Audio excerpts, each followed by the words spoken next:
Hi, good morning. If everyone can please take your seats so we can begin in a few minutes. Thank you.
Good morning, everyone.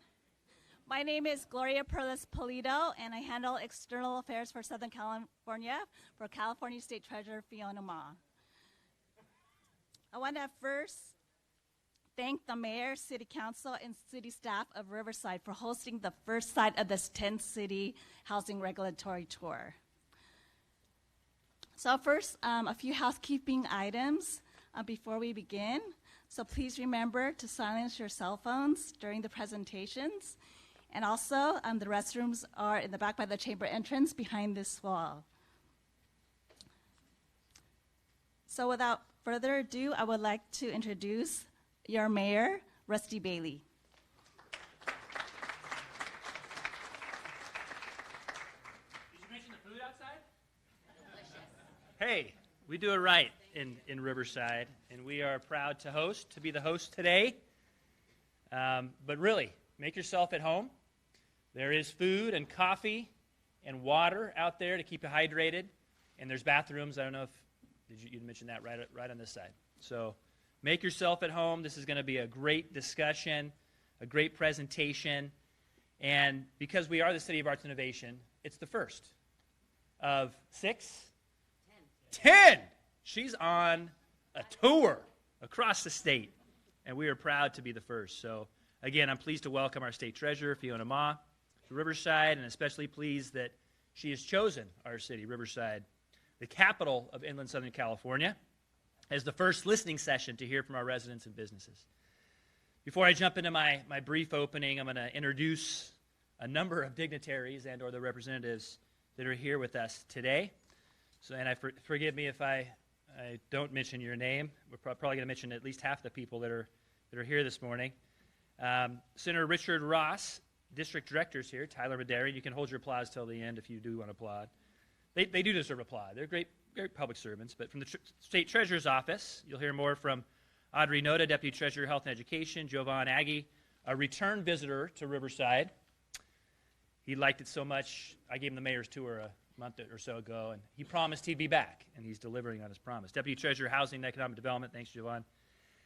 And of course, I'll properly introduce State Treasurer Fiona Ma in a few minutes.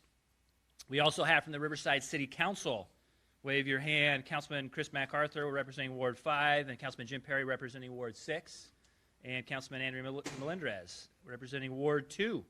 We also have a neighboring, we love our neighbors. Riverside loves our neighbors. Councilman from Harupa Valley, neighboring city, Mike Goodland is here. Also, down the row, we have elected officials. Dr. Farouk from the Riverside Unified School District School Board. My friend Dr. Farouk is here.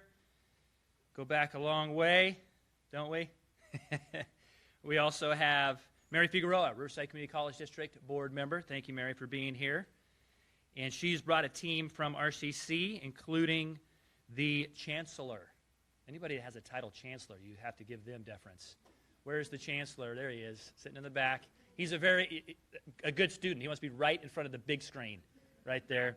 Chancellor Dr. Isak, and Rebecca Goldware, his assistant, Vice Chancellor for everything, I think. Assistant Vice Chancellor. All right. We have friends from other agencies and organizations. Arnold San Miguel from Southern California Association of Governments. Where's Arnold? Thank you for being here. We also have Carrie Harmon, our friends from the county. Thank you, Carrie, for being here. And, of course, Rose Mays, the fabulous Fair Housing Director of Riverside County. Where are you, Rose? Okay. Make sure you – all right. All right. We just got some good news from the state. From the – is it the AHCSC, Sustainable Communities Funding. We were awarded millions of dollars. I don't know the exact number. Do you know? $16 million for a project that we are so proud of. Mission Heritage in downtown Riverside, right behind the historic Fox Theater next to the main library. We're going to have, affordable housing. Affordable housing, sustainable communities right here in downtown. We're proud of that. Along with the Civil Rights Institute that we have a meeting on a little bit later, right, Rose? All right. Moving on to, I think I got everybody there. Did I miss anybody? Any elected officials? Wave your hand if you're here especially. Let's give them all a round of applause for the public service they do.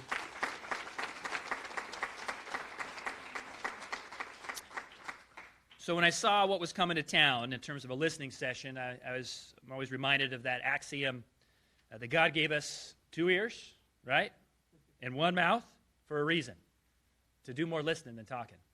So thank you for believing in that and leading by that. Treasurer Ma's topic could not be timelier on the regulations that play a role in determining whether more affordable housing gets built in California. It's an issue that goes hand in glove with another major challenge in California, how to help our neighbors without homes. We know we can't solve homelessness without housing. But building housing in California, even in the face of a crisis, housing and homelessness, has arguably never been harder. So I'm truly delighted and truly hopeful that Treasurer Ma will make progress. I know she's going to make progress in reforming tax credits to spur private investment in affordable rental housing for all low-income Californians. And I thank her for seeing the need and taking action on this very important topic. So at this time, it's my pleasure to introduce you to California's 34th State Treasurer, Fiona Ma.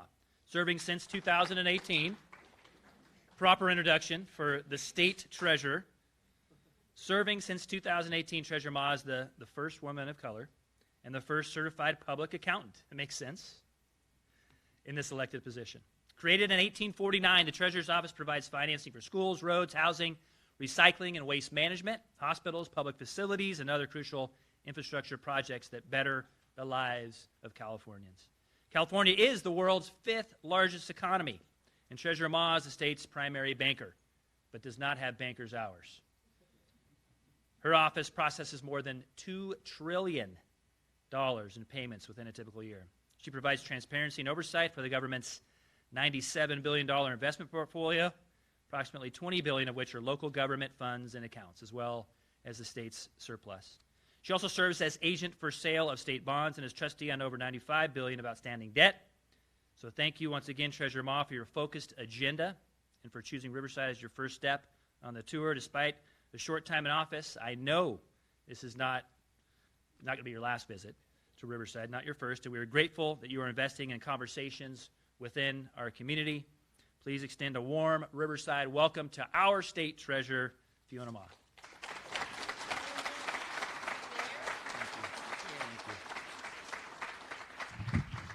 Okay, so now I know why he's the mayor. I can sit and listen to him all day long.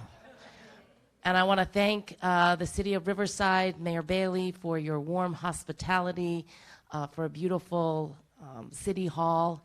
I also started on the San Francisco Board of Supervisors in San Francisco. 11 members, were the only city and county.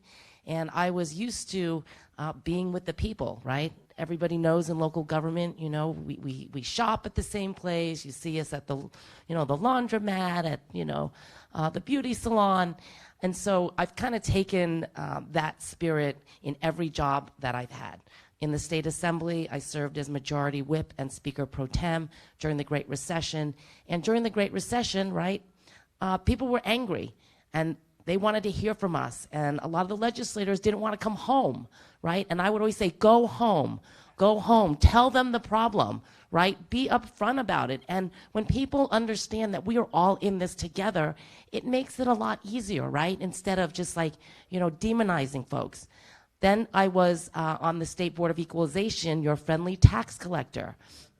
Okay, again, people don't like tax collectors, but I took it out to the street, and we had educational workshops, either for small business, nonprofits, veterans, specific industries. And it didn't make taxes so scary anymore, because I was coming out to the community saying, hey, I want to educate you so that you don't get in trouble. And these are the ways you can get in trouble, because I don't want to have you in front of me at a hearing, right? So this is what you can do to prevent that. And so when I got elected last year, or started January 7th, I am following the same motto. We have monthly and sometimes semi-monthly small business workshops, financial literacy. If you want us to come back, we just need a willing host and a friendly place, and we will come back and do it for free. Thank you. We will be back, Mayor Bailey. This whole housing tour, because Governor Gavin Newsom set that high goal of 3.5 million homes by 2025, it happens to coincide with his 8-year term, my 8-year term. So we figure we are going to start from ground zero, basically. Not in terms of throwing out all the regulations that have been in place, but really to start fresh. So when I started, I vacated the heads of both TCAC and CDLAC because I had heard that we weren't really a one-stop shop. It was two agencies working on housing, but not working together collaboratively, right? You shouldn't have to come in and apply for the 9%, and if you don't qualify, you have to start all over with the 4% when my staff is on the same floor. Why aren't we collaborating? Why aren't we saying, hey, you know what, we got a lot of people on the 9%. Maybe we can entice you and work with you on a 4% package, and, you know, we can get everybody out the door instead of, you know, this backlog is what we've experienced. So this is why we're here. I sat on a nonprofit board, CORE, back in 2002 to 2006. Didn't really understand affordable housing or housing in general. But through osmosis, I learned a little bit and learned some of the acronyms. And now, you know, 15 years later, I'm actually standing here and again, learning and applying everything that I learned. So it is an exciting time right now for California because we have a governor with big vision, big goals. We feel that we need to align with those goals. And as the financing arm, we have a big job to do. Our agencies, as well as the Housing and Community Development and Cal HFA, are working very, very closely together. So we are trying to streamline processes as much as possible so that when you all come in, you don't have to fill out 3 applications. You can just fill out 1. We can move you along, right? I mean, that's what we all want. And so I'm very... So I'm excited. I appointed a very able, smart, energetic, strategic young man to be my deputy overseeing housing and economic development. We also streamlined the number of deputies that we have, and we put 6 boards and commissions under him. So again, we can leverage. When you come in, we can say, hey, if you need electric vehicle charging stations, we can fund you. If you need solar, we can help you. I mean, this is the way I think government should work. And so without further ado, I want to introduce to you Jovan. Jovan has had a really tough job over the last 6 months. I said, Jovan, please have patience with me. You are going to be kind of the acting de facto heads of both TCAC and CDLAC, and this is because I want you to learn and understand, hear all the complaints, right? Fix problems before we have someone come in, because we felt like if we were going to appoint a new person that they should come in understanding what the new vision was and that they didn't have to come in with an organization where they had a lot to do to clean up. So I think we are in, or we're going to be in a better place over the next 8 years to produce more housing here in California. And I want to introduce Jovan. He is my lead. He is my eyes and my ears. And again, I want to thank Riverside for being the first on our 10-city tour.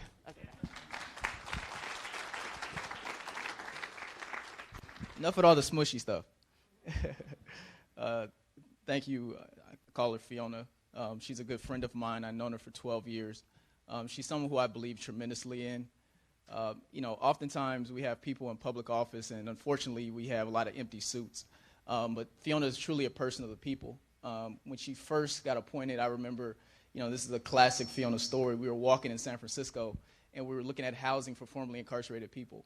And as we were walking to look at venues, the owner of the motel that we were looking at, we were jaywalking.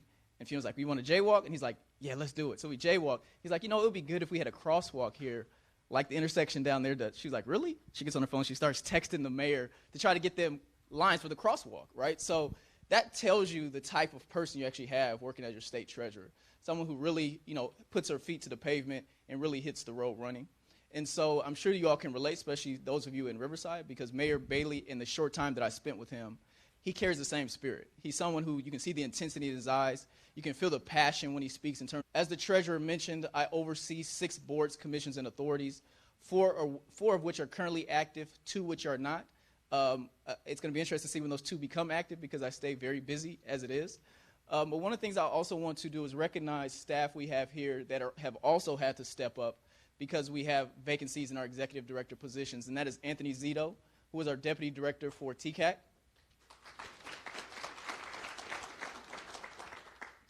That is Evan Cass, who is the senior project manager for CDLAC. Please give him a round of applause as well.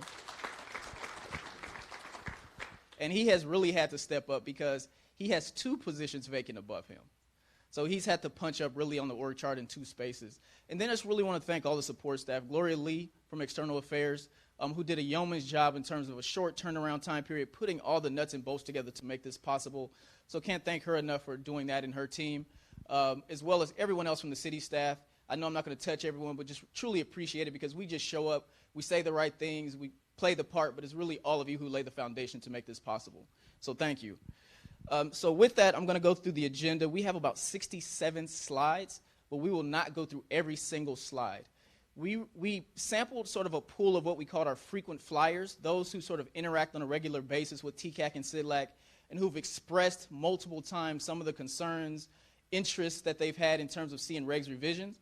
So we've said, now's your time. What are your thoughts? And so we sampled about 30 or so individuals who, like I said, are frequent flyers to kind of give us some initial feedback coupled with some of the things that we were thinking to really begin the conversation.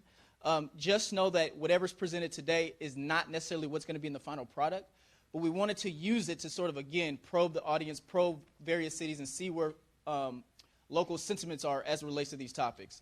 And so with that, if we can go to the agenda, we're first going to provide an overview of TCAC and CDLAC.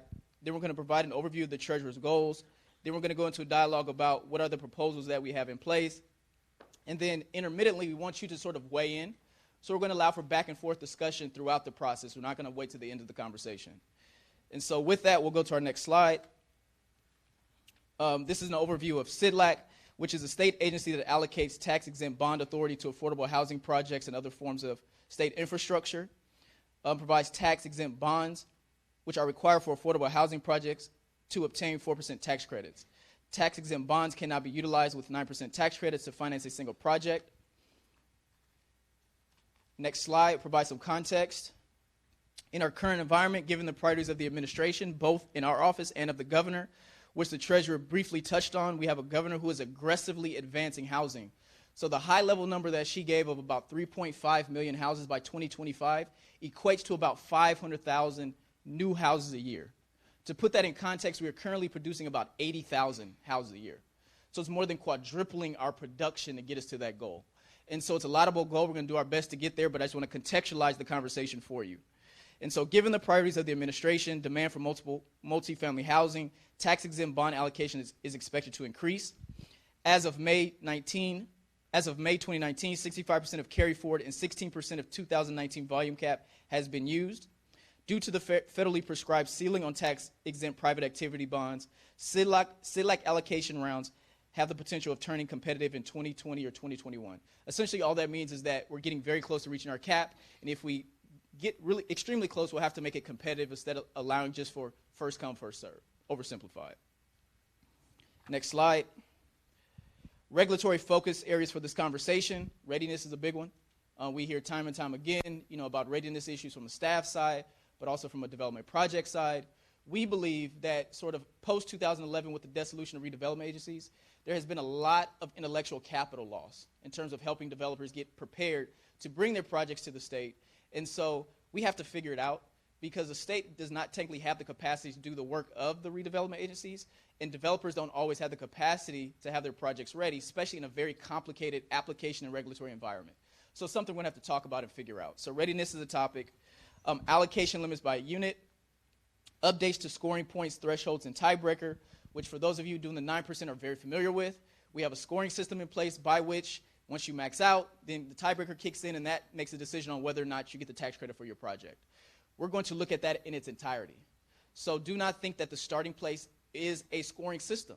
Maybe we need to go to another form of figuring out how do we award allocation. So just really use this as an opportunity to be creative.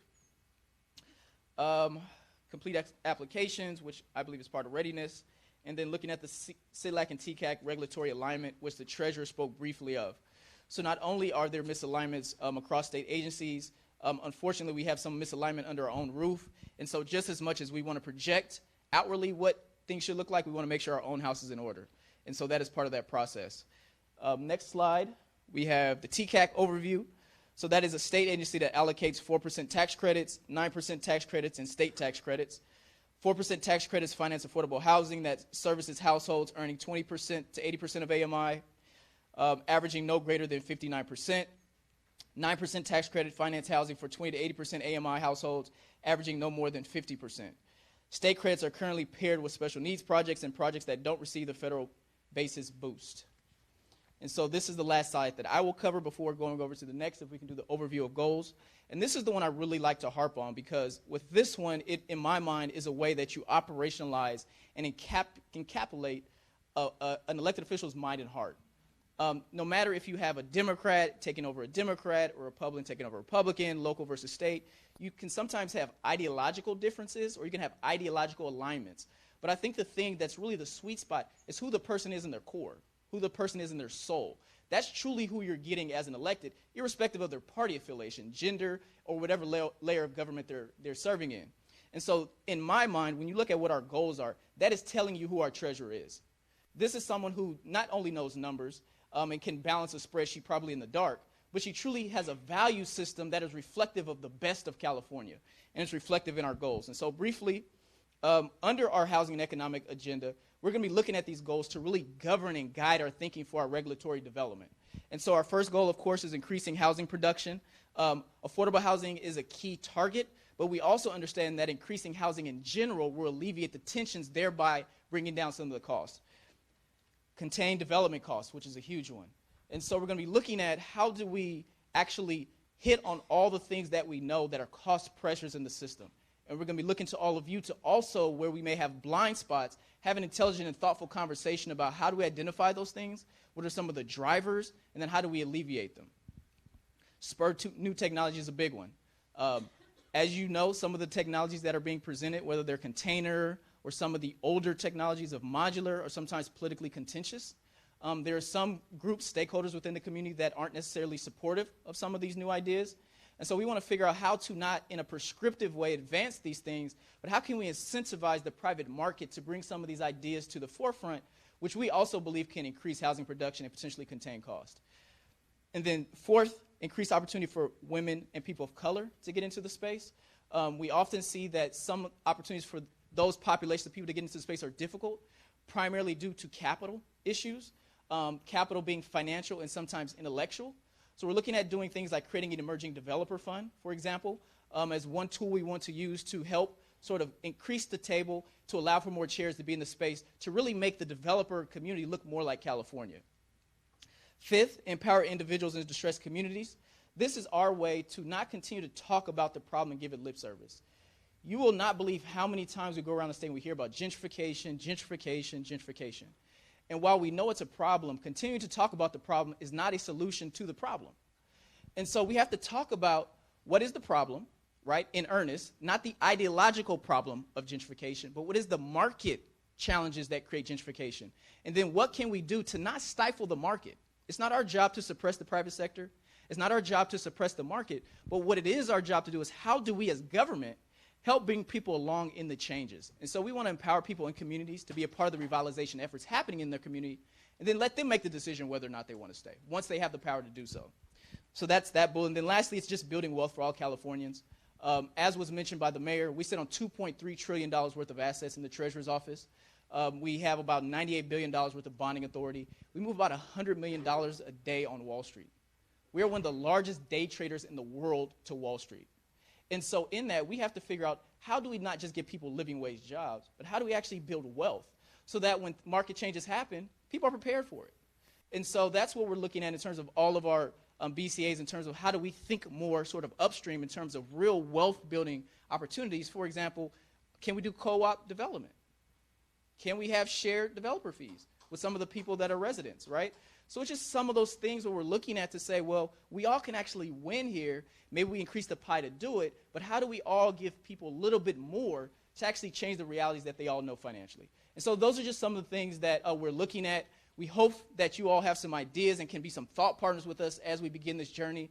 This will be about a 5-month process. This is just the beginning, and we're more than pleased with being here in Riverside. I'm a native of Fresno, so I have valley fever. I have survived many years of what the state sometimes does to places like the Inland Empire and the Valley. And so I think it's our job to sort of reverse that and improve some of the parts of our state that are seeing some of the demographic shifts. And so with that, I'm going to turn it over to Anthony Zito and Evan to begin to facilitate the next portion of our conversation.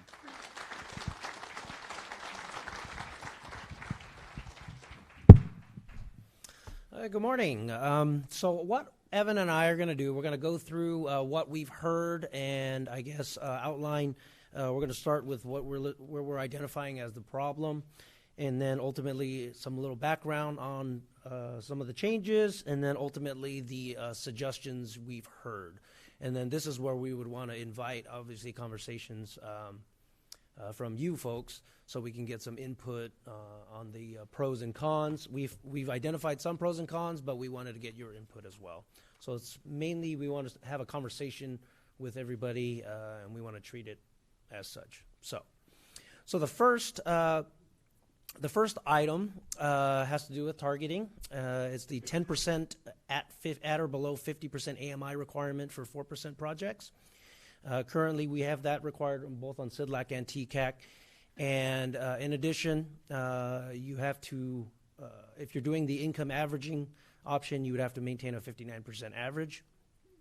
So we've been informed that, by having this requirement, it reduces supportable conventional debt, it increases government subsidy per unit, causes marginal projects to be infeasible, and it decreases housing production. And so some of the background, ever since I've been with TCAC, the 10% at 50 has been in place, and it's not unusual that some projects actually go higher than the 10%, but that is the minimum that we do require. Other state programs do require deeper levels of affordability for special needs projects, such as, obviously the 9% program. It's a competitive program, so it does require deeper targeting. The MHP program, HSC through HCD, those all require deeper targeting. No state housing programs are focused primarily on production, so as you know, that's one of the goals. So that's what we're looking at. So yeah. I was remiss in mentioning, so if you look at the top of the PowerPoints, you'll see the icons. And so what was integrated into the PowerPoint is where we had multiple sort of consensus items that we were hearing repeatedly from the 30 or so individuals and organizations. So we integrated those. What we also did was created a key at the top, so that way you see, of our 6 goals, how many of the goals this one potential proposal hits. Okay. All right. Thanks for that. I don't think I knew that either. Okay. Okay, so some of the initial suggestions that we received was obviously just get rid of that requirement, the 10% at 50% AMI, remove it from both TCAC and CDLAC, as well as the 59% average for income averaging projects. So,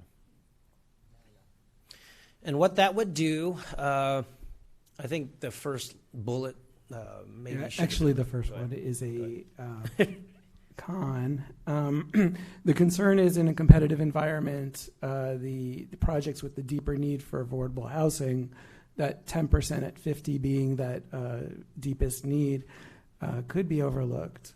But with the increase in supportable debt by approximately 1.5%, it's believed that it could increase production. It'll make marginal deals feasible, and it'll complement the proposed $500 million state credits with the trailer bill in making 4% projects feasible without gap financing. As another con, it could increase the average level of affordability, so that brings it from 59% to 60% of AMI. And at the end of the day, just in regular, it's by removing that requirement, you're just you're increasing the AMI level, thereby adding income to the project, so you can support more debt. All right, so the 9% tiebreaker, everyone's favorite topic. So, all right, so the current tiebreaker is on the obviously used in the competitive system is it's a 2-part ratio. The first ratio focuses on public funds and soft funds, so that actually that's the numerator in that first ratio. So the higher that is, the better tiebreaker score you get. And then it incentivizes smaller projects. Smaller projects suffer from diseconomies of scale, thereby having higher cost per unit and less conventional financing. So obviously, the bigger a project is, the more cost efficient it's going to be. So we want to encourage larger projects. So the current tiebreaker, it incentivizes public agencies to commit resources to 9% projects instead of 4% projects that actually need the gap financing. So just think of there's a pool of public money, and if you want to win in the 9%, you're going to see a lot of that go to those projects, thereby taking away from the 4% projects. Also, it incentivizes developers to reduce total units or phase projects to receive a higher score. So, all right, so in response to that, I'd say a couple years ago we implemented a size factor into the first ratio. So it's new construction units. So you get a bump to that ratio for increasing the number of new construction units. And while it has made a noticeable difference, there is obviously still, it hasn't solved the problem. So that's why the initial suggestion that we received was to amplify the effect of the size factor, so to make it, make it worth more or add some more to it to encourage more units, and improve scoring. So if you have an incentive that's going to help you score well in the competition, then such a size factor, that's what we want. That's what the suggestion has been received for. Some of the pros and cons. So the pros, it'll remove the incentive to reduce unit counts to actually score better. And then it also signal to the development community that economies of scale is important to the state, and we want more units at the end of the day. And it's going to go ahead and, as a con, it'll remove an advantage currently afforded for smaller projects.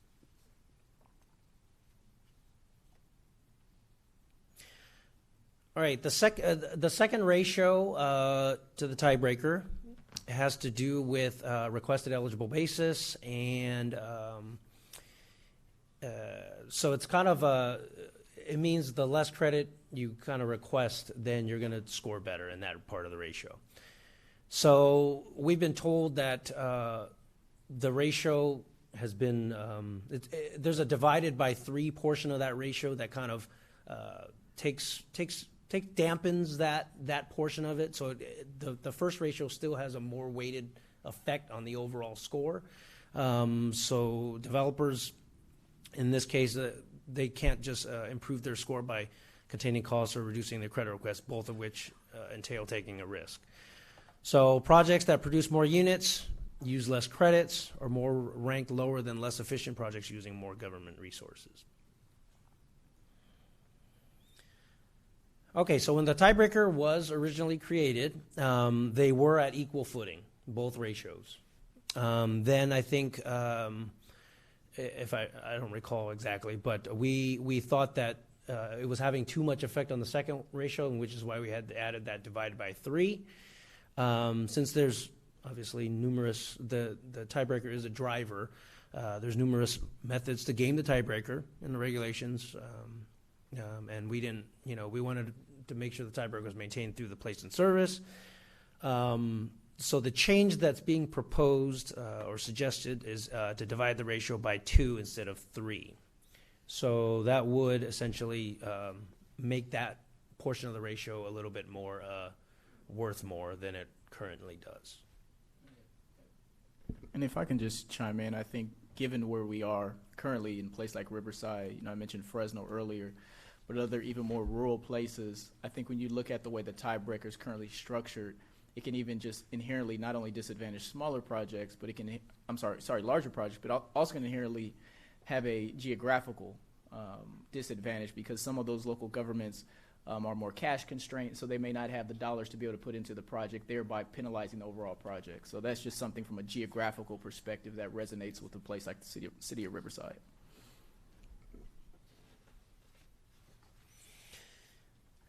All right, so pros and cons. So it'll incentivize designing more efficient projects that request less tiebreaker or less tax credits to develop.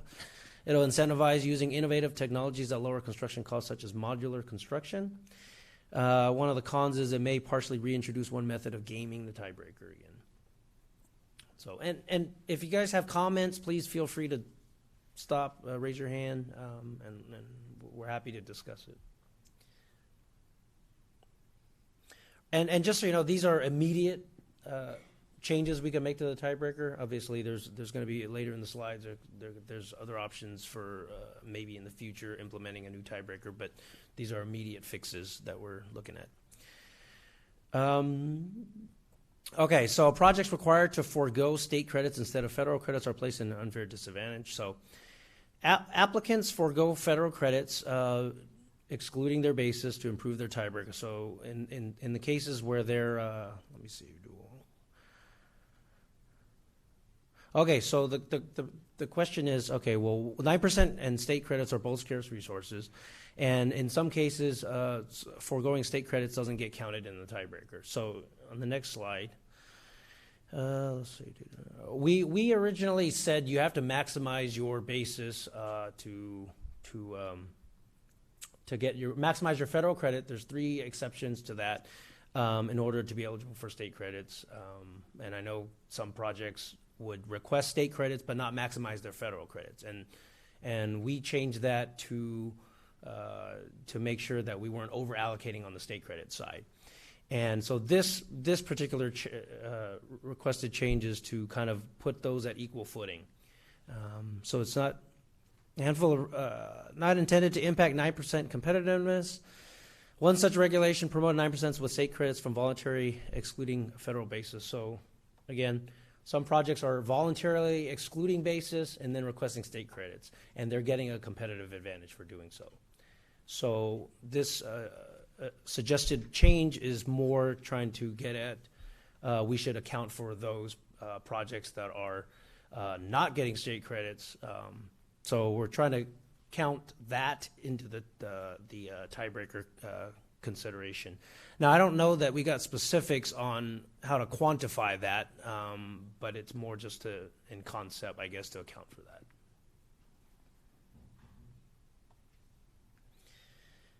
All right, so it'll allow 9% projects with state credits to compete on a level playing field with other projects, and it'll keep the intent of reducing state credit over allocation intact.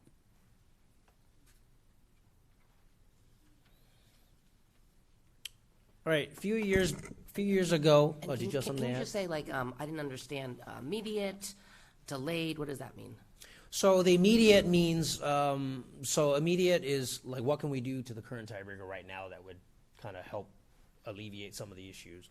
The delayed is more a complete restructure of the tiebreaker. So, but that obviously would need to be phased in to allow the developers to, adjust and so forth. Okay, so the delayed 9% tiebreaker redesign. Redevelopment agencies were abolished years ago. 2000, yeah, it was a while ago now. And since the 9% tiebreaker has promoted smaller projects, the original premise of the tiebreaker was to get local agencies to invest their resources into the project, which isn't as, I guess, is no longer as valid as it once was. The current tiebreaker is ambivalent to total project costs and builds little or no incentive to build efficient products or build at efficient scales. It was designed about 12 years ago. It's been tweaked here and there. And we actually held forums last year where we were seeking feedback from outside parties on a complete restructure of the tiebreaker, where 82% of the attendees agree the tiebreaker should be redesigned to one that measures return on investments. So one of the suggestions was create a tiebreaker that measures return on investments and have a delayed implementation until 2021 to allow, again, developers to adjust and figure out because we know that, developers start procuring land and all that stuff way in advance, so we wanted to have a delayed implementation anytime we change something like this. And the fundamental measures would be the units produced over the credits requested.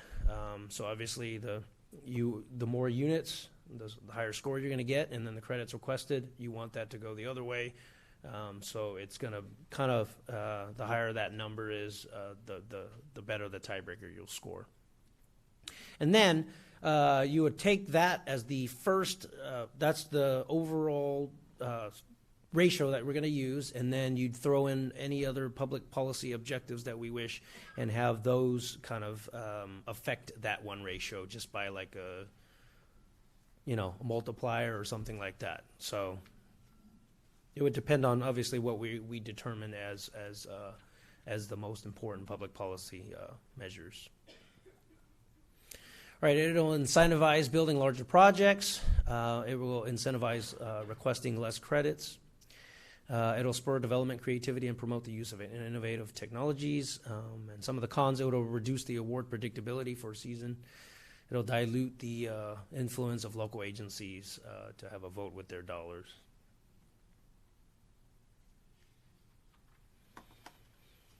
All right. A production-oriented tiebreaker would measure on return the investments the units produced would fail to account for public benefits derived by empowerment activities.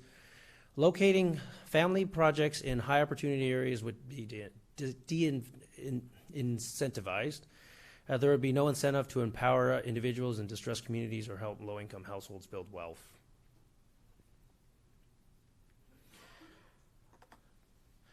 All right, TCAC and HCD have spent a few years designing and implementing incentives for projects to build in high opportunity areas, and we've put factors in the tiebreaker. We've added points in the site amenities to account for that. And then also, 9% projects typically score maximum points, so they're more kind of like threshold requirements rather than competitive items. So it usually comes down to the tiebreaker at the end of the day. So some of the items that were suggested were to discount the tiebreaker by 50% for non-at-risk resyndication projects that typically require half as many credits.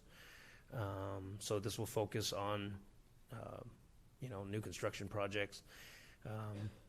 And it will amplify the tiebreaker by 10% for family projects in high opportunity areas. So that will boost up the tiebreaker to encourage those projects. And then it'll also amplify the tiebreaker by 2 or 3% for projects that include eventual home ownership components, empowering individuals in distressed communities, reserving 10% of the units for homeless households referred by coordinated entry systems. Can you just go back, number 2, where it says projects in high opportunity Yes. areas? What is a high opportunity area? We have worked with outside parties to determine which areas are areas where like schools and where we feel that they're like transit and just where there could be high opportunity for the residents. And so we actually have current stuff in the regulations that encourages that, but I think this would further push that. So I think the policy rationale behind it is that instead of relegating people maybe on the lower socioeconomic end of the strata to distressed communities, you can actually incentivize developers to build affordable housing in more affluent communities, so that you're now reacclimating those people to a higher socioeconomic environment. So it's putting affordable housing in more high net worth communities, theoretically. Yes. Should they come up? No. Mm-hmm. I think they should come up.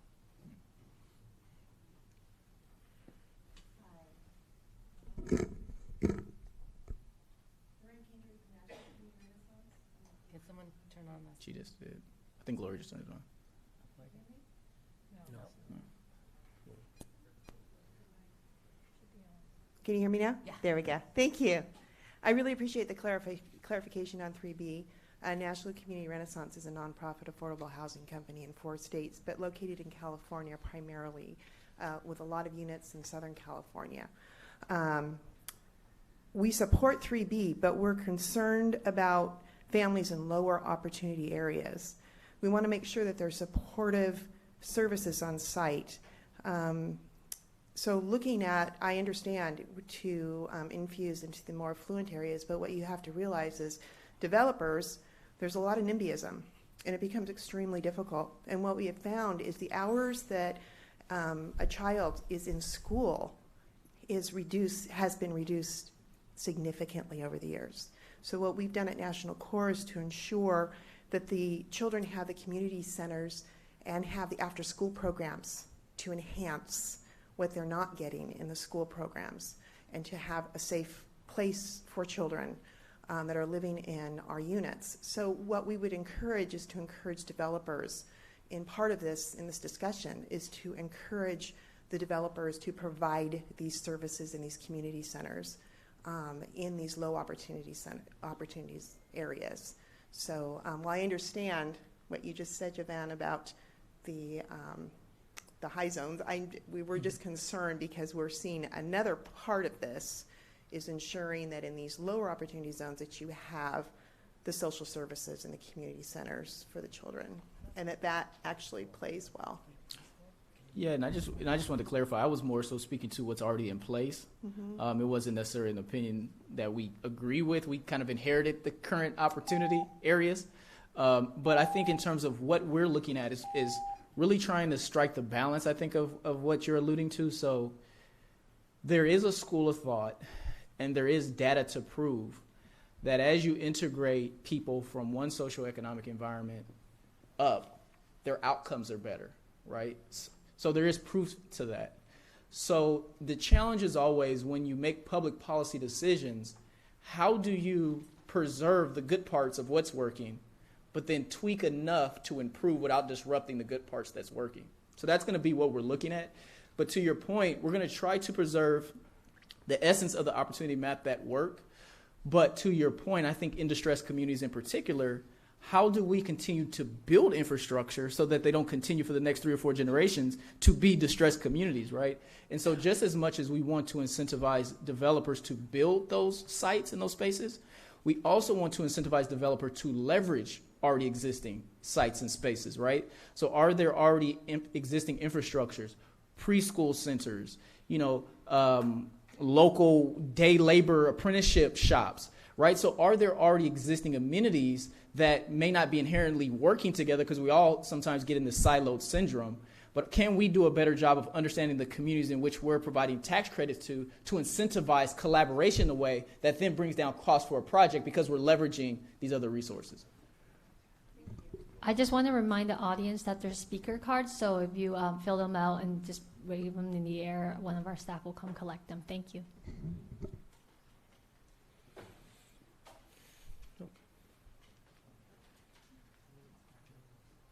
All right, so going back to the pros and cons, so it'll allow new construction projects to compete on a level playing field with rehabs, require less credits. Will provide an incentive to incorporate certain empowerment activities into projects, will produce more impactful outcomes for the households we serve. One of the cons is we will require definitions for concepts such as empowerment and distressed communities, which may include some subjectivity. All right. Okay, a production-oriented tiebreaker that measures the return on investments using credit requested, which would disadvantage project types and locations and inherently cost more to develop. So the projects with more bedrooms and more square footage would be disadvantaged. Infill projects with prevailing wages and permanent supportive housing projects would also be disadvantaged. All right, some background. So certain project types and project locations cost more than others to develop, and that's just a fact.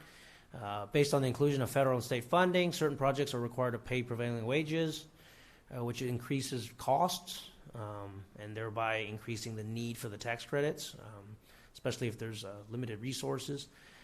Committing to provide supportive services to special needs projects limits the project's access to conventional debt, which increases the need for tax credits also. And then Anthony, Yes. I believe we have a comment from the audience. Okay. Is it Daryl Utley?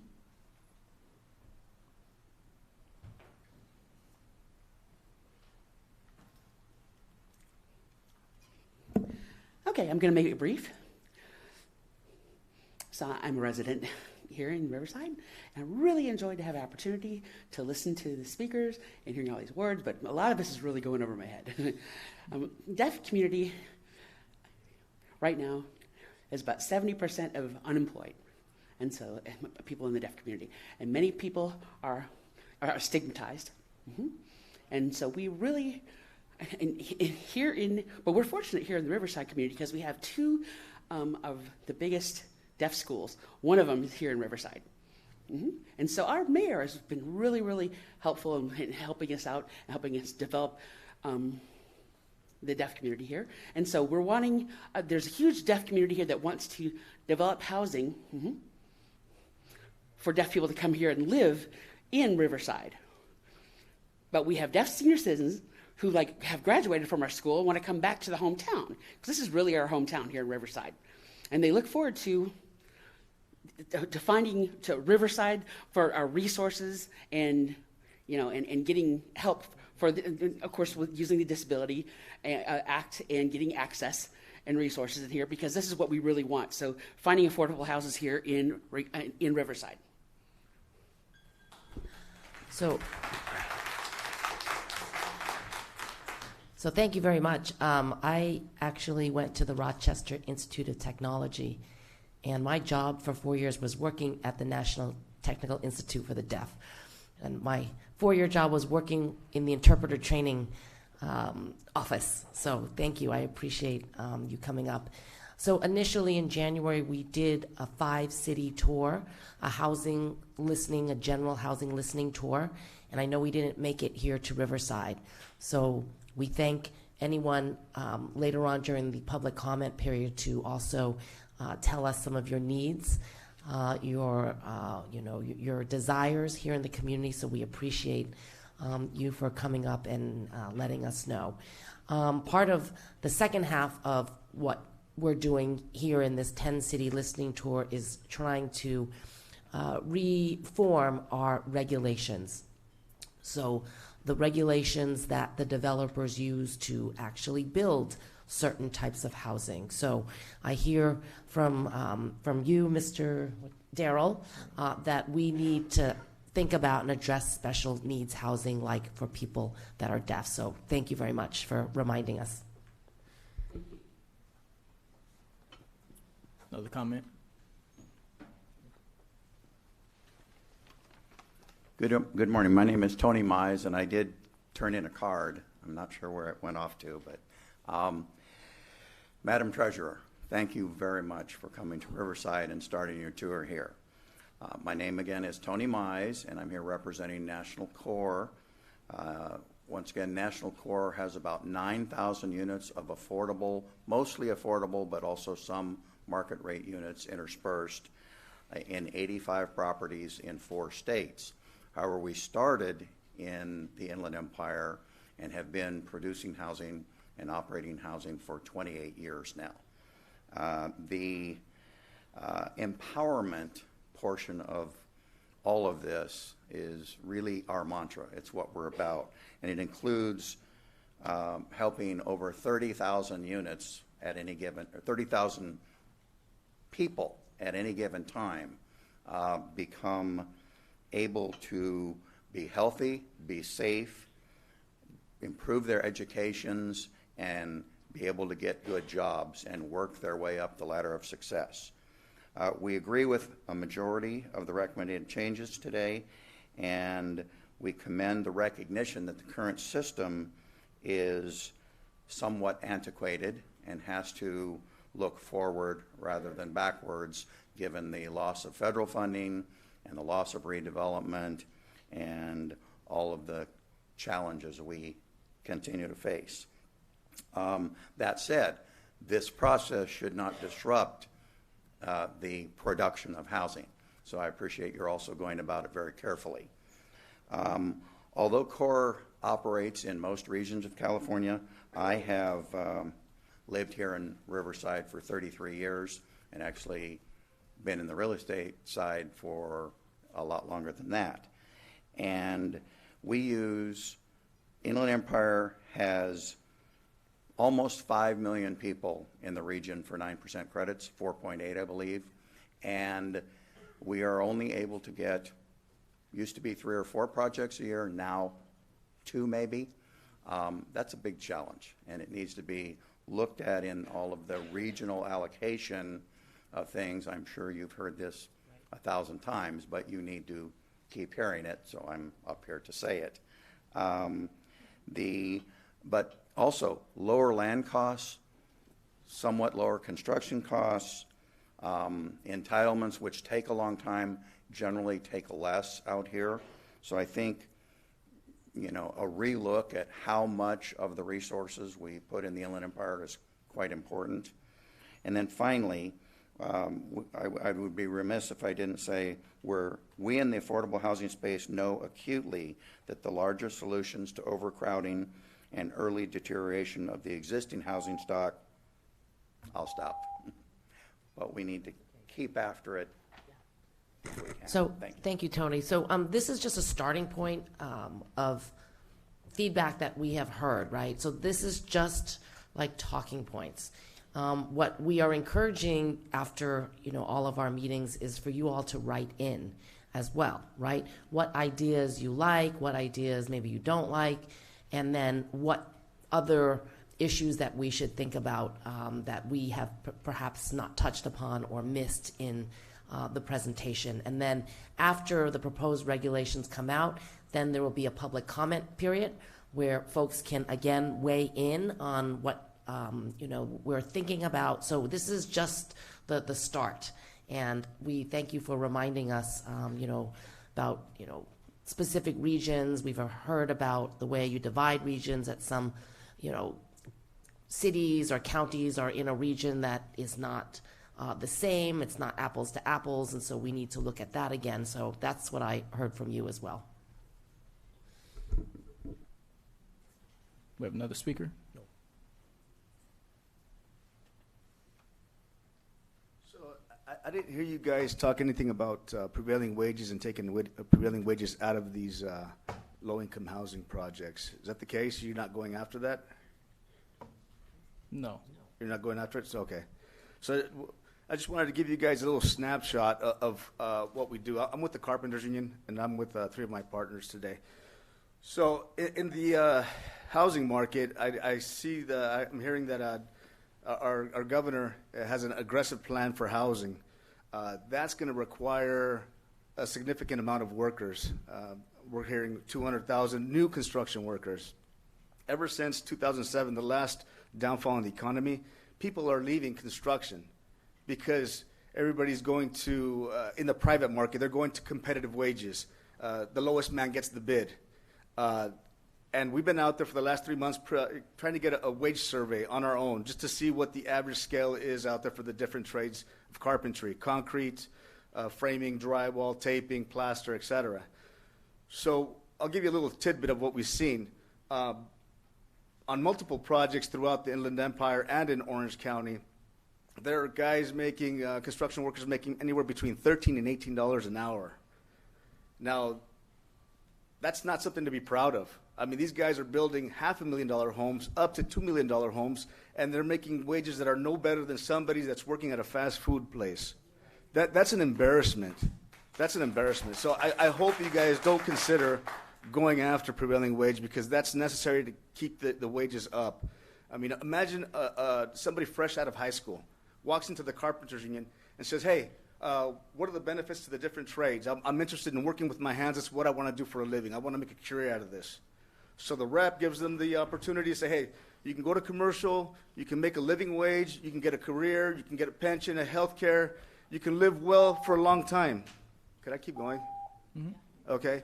So the rep doing his job gives them both sides of the thing. Or you can go to housing, where the wages are competitive, the developers and the subcontractors don't give you health care, and pretty much they'll work you for as cheap as you're willing to work.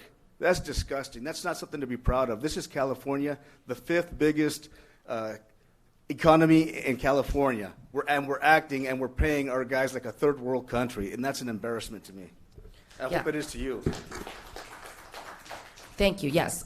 So we are trying to level the playing field, and that's part of why we are in government as well, right? Thank you. So by you being here, letting us know what's happening in your region, that is also important for us to take into consideration how we can make sure there is equity and there's fairness, and we're paying people decent wages and benefits. Exactly. For their long term. And that's very respectful. I mean, one thing I could suggest is maybe hiring developers who hire contractors who are already providing health care for their workers, already providing a 401k or a pension, even better, right now, when they do these prevailing wage projects. I think that would be a plus, because right now, in my opinion, I see it as the state of California and its taxpayers supplementing health care to those workers that work for those developers and they work for those subcontractors. And you ask how? Well, the way I see it is those workers that are getting paid the $13 or $18 an hour, they can't afford health care. So where do they go when they get sick, when their wife gets sick, when their kids get sick?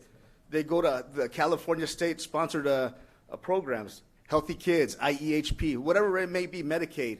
That's still paid by the taxpayer. We do not need to supplement the developers and the subcontractors. I think you should start by saying, hey, you know what, developers, we're going to give you an extra credit or extra points if you're already using contractors who provide da. Yeah. And I would just add to that. I would just add to that. I think that in the conversation. So I spent the first decade of my career in labor, right? So I'm very familiar and intimate with all the issues that you raised. I work particularly in long-term care, so the healthcare side of labor. And one of the things that we were very proactive about is figuring out how to create that pipeline. And so in addition to everything that you're saying in terms of wages and benefits, where we're 100% in agreement with you on. Thank you. For us, what we are trying to figure out also is how do we create stronger partnerships with all labor up and down the state, because in our minds, how can we have a labor shortage, right? Especially when you look at, in some places, the state of California unemployment rate, I think the last time we checked, is like 5.6%. But you go to places like Fresno, right? Someplace you're talking about triple or quadruple that. Mm-hmm. And so how can we have that kind of unemployment at a time where we have a labor shortage? To me, that speaks to a disconnect. So what we're hoping is we can create partnerships with central labor councils, with some of these unions, to figure out how do we create some real apprenticeship programs. Because when you get these citywide and countywide averages, it's not telling the real story in some of these zip codes about what unemployment truly is. So for us, it's also how do we sort of get labor in a position to get back to some of its foundations and its principles of what it was in the 1930s, 1940s, and 50s, and going into some of these tough communities to make sure that we're getting the right people in the pipelines to get those wages when we provide them. I agree. Yeah. I mean, there was health care, there was benefits, and there was pension up until the early 80s. I'm a product of I didn't work it, but my dad worked in the residential market, and I had health care. I had the nice silk shirt with the bell-bottom shoes and the nice, Yeah. I even had hair at some time. Let's not go back there because I still got the short hair. But I mean, we did have health care, so it is possible. But there's been a generation, almost two now, that you tell them that there was at one point in the residential market, and they think it's impossible. It's not impossible. It has happened. I mean, imagine being able to buy the home that you're building, the home that you're framing, forming, plastering, drywalling. That's called the American dream. And right now, these guys in the field, they don't have that. But I think most of us in this room, I think we do. I think we do have the home and everything. I think it should be extended and let them in and give them that opportunity. That might attract people to come work in the residential industry. Thank you very much. All right, thank you. I'll leave my card here in case my card. Thank you. So thank you for your comments. We have another speaker, Shannon Meehan. I apologize if I butcher your last name, but I empathize because mine gets butchered a lot as well.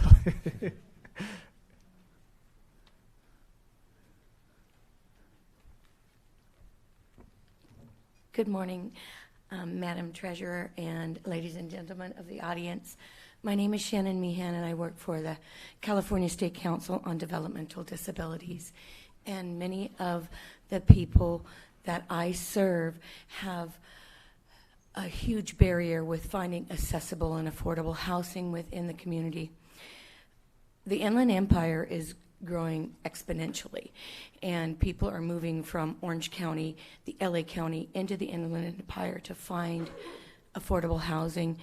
However, there's a huge barrier for folks that are, due to nothing except for that they were born with an intellectual or developmental disability, do not have the means to even possibly own a home. So renting and finding affordable, accessible housing units are so very important. I wanted to talk about just briefly two things. First and foremost, because I work with a state agency and we have a number of acronyms that I work with, when you're all on your tour doing your presentations, your PowerPoint is great, but your acronyms, I don't know what they mean. And if we want to make access to everyone here that is not familiar with housing lingo, maybe, I know it's in your writings, but maybe to be mindful that using the entire words and then referring to the acronym would be best. And then also too, I wanted to address, someone had spoke about affordable housing and public housing. The importance, and I sit on many and attend many housing authority meetings, the importance of wraparound services within public housing to provide supports and services for, can I speak just a sec? Thanks.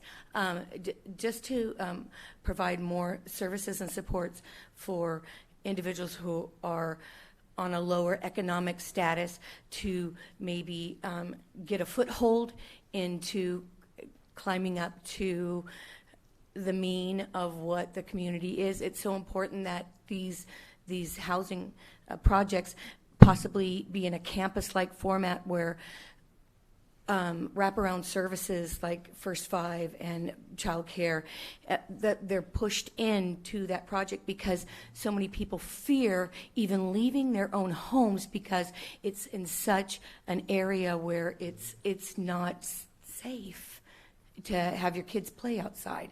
But if there was a courtyard and more of a campus-like community, it might be more home-like to them. So that's what I had to say. Thank you. Thank you.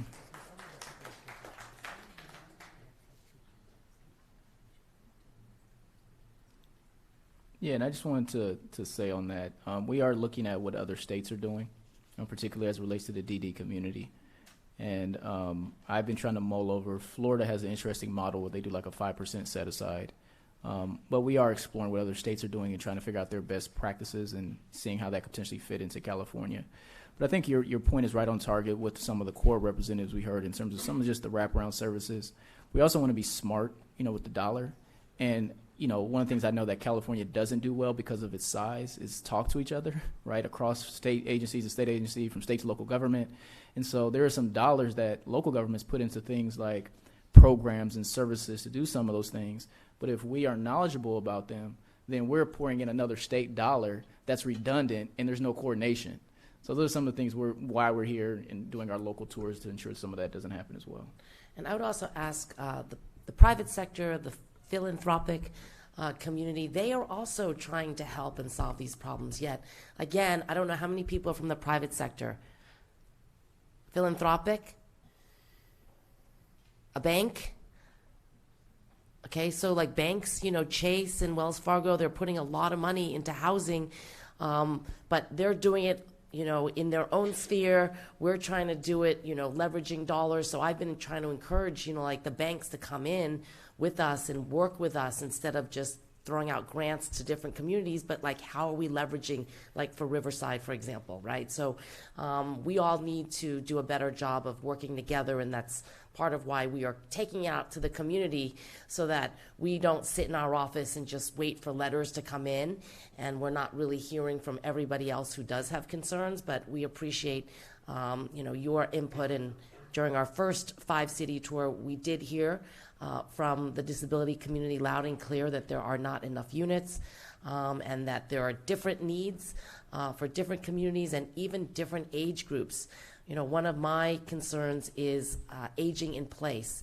If you are 95 years old and you want to stay in a home but doesn't have the amenities, how are we able to do that? So we are working on a senior master care long-term aging plan at the state to try to do kind of what you're talking about, right?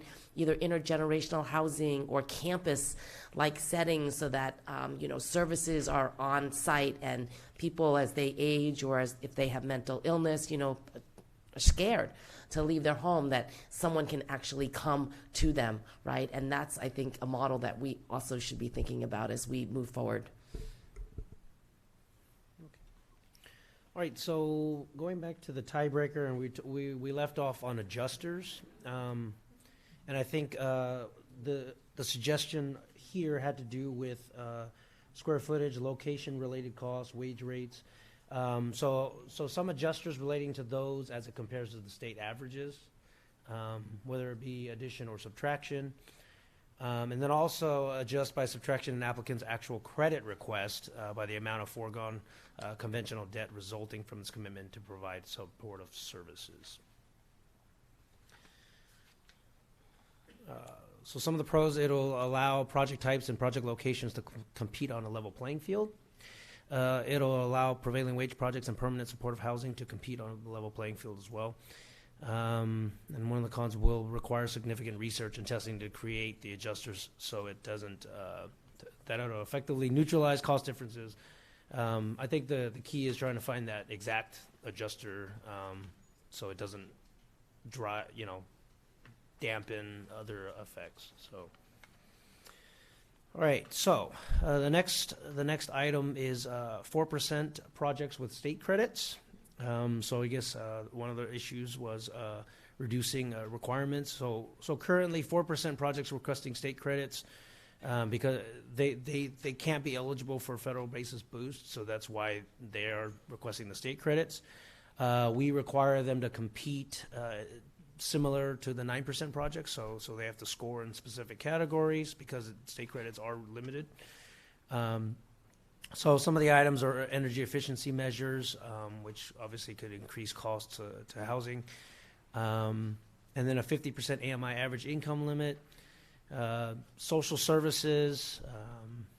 So it's pretty much the same requirements as the 9%. And so we've been asked, okay, well, maybe these 4% projects shouldn't be held to those same standards. Again, state credits were typically there to supplement projects that didn't have the federal boost. The DDA qualified census tracts, Shannon. Qualified census tracts in difficult to develop areas. So those projects in those areas would typically get a basis boost, and so these state credits were made available to assist those projects that weren't eligible for that boost. And then, like I said, the governor's budget proposal includes this expansion of the state credits, so we are going to have more state credits to utilize on these 4% projects.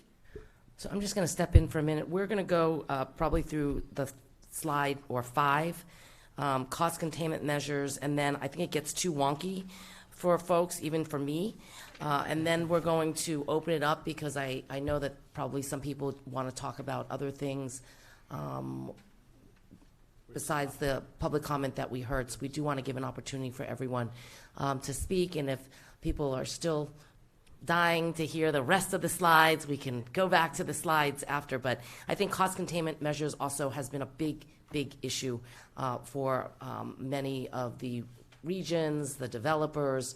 So I just want to have Anthony go through, at least the cost containment measures, and then we'll open it up for public comment. But you want me to come finish this or just jump over? Finish the one that I'm working on? Okay. Okay. All right, so the suggestion, again, is just to remove some of these items for 4% projects that are requesting state credits.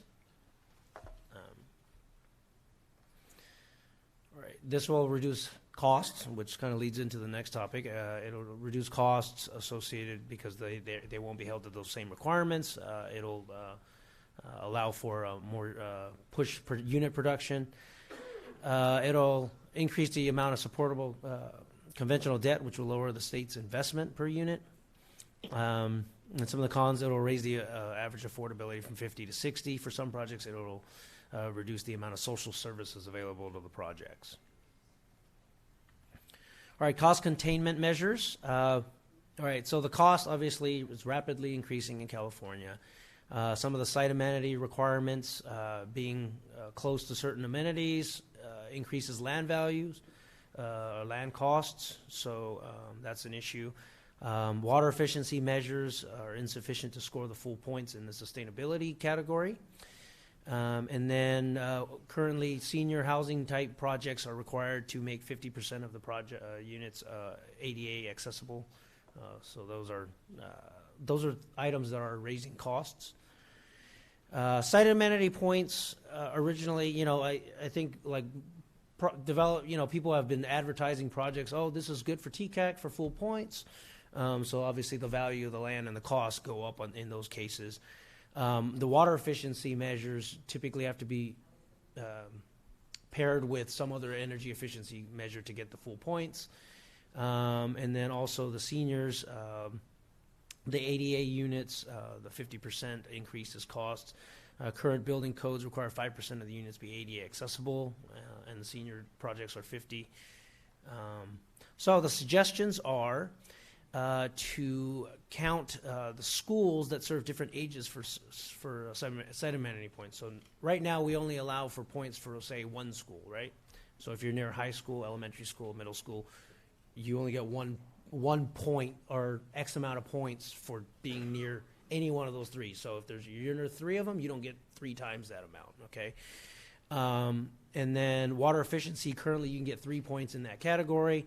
And one of the suggestions was to make that a 5-point category. That way you can just get the water efficiency and you would be in the same footing as the energy efficiency. And there is a slight difference with CDLAC in terms of the point calculation for water efficiency, which is at 5 points maximum on the CDLAC side. So another suggestion was to require senior projects to outfit 10% of the units with ADA mobility features, which is currently 50, so that's a big reduction. And then also for rehab projects to retrofit 5% of the units ADA, which are currently 10%. And these are all cost containment measures. All right. Pros, it'll reduce the cost and hopefully increase production and achieve the goals, the cost containment goals. It'll count the benefits of all proximate schools, so not just singling out one. You get a benefit for being near multiple schools. It'll promote water sustainability, which obviously is a goal for California. And, it may frustrate energy efficient or energy sustainability and ADA accessibility advocates. Okay, that's 5. So do you want to open it up? That'd be great. So, I think in this time of housing crisis, we all need to figure out how we're going to come together and compromise. What we have been doing traditionally is not working, right? We've heard that. So some of these are just suggestions. As I mentioned, they are not concrete at this moment. So we would like to give you an opportunity to let us know if you're in the affordable housing space, maybe some of the ideas that were thrown out here, what you thought was good, maybe what you thought, would be harmful for building more units in certain communities. And then for the other folks who are just here about general housing, we would like to hear, your thoughts as well. Since we're here in Riverside, we'd like to hear what is happening here in the region. So you don't need to fill out a card. I would just suggest maybe we line up and give you, if it's 2 minutes each, if that would be sufficient. And then if we have more time later on, we can adjust and pivot. I mean, this is our first hearing, so that's why we're like trying to adjust as we go along. But we do want to hear from everybody who came, who has something that wants to say something. So please.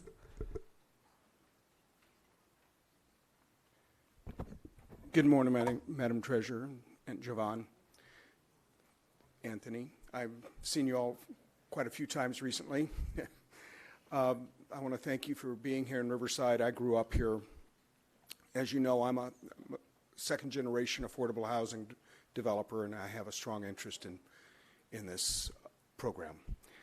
I have written a support letter for Will and Caleb's outlines, which are a number of those issues you've covered in here. I'm proud, I did have some comments, but you have those in writing, and I won't go over those. I am proud to say that Will worked for me for 10 years, and he has really come on as a policy wonk, and I'm very proud of him.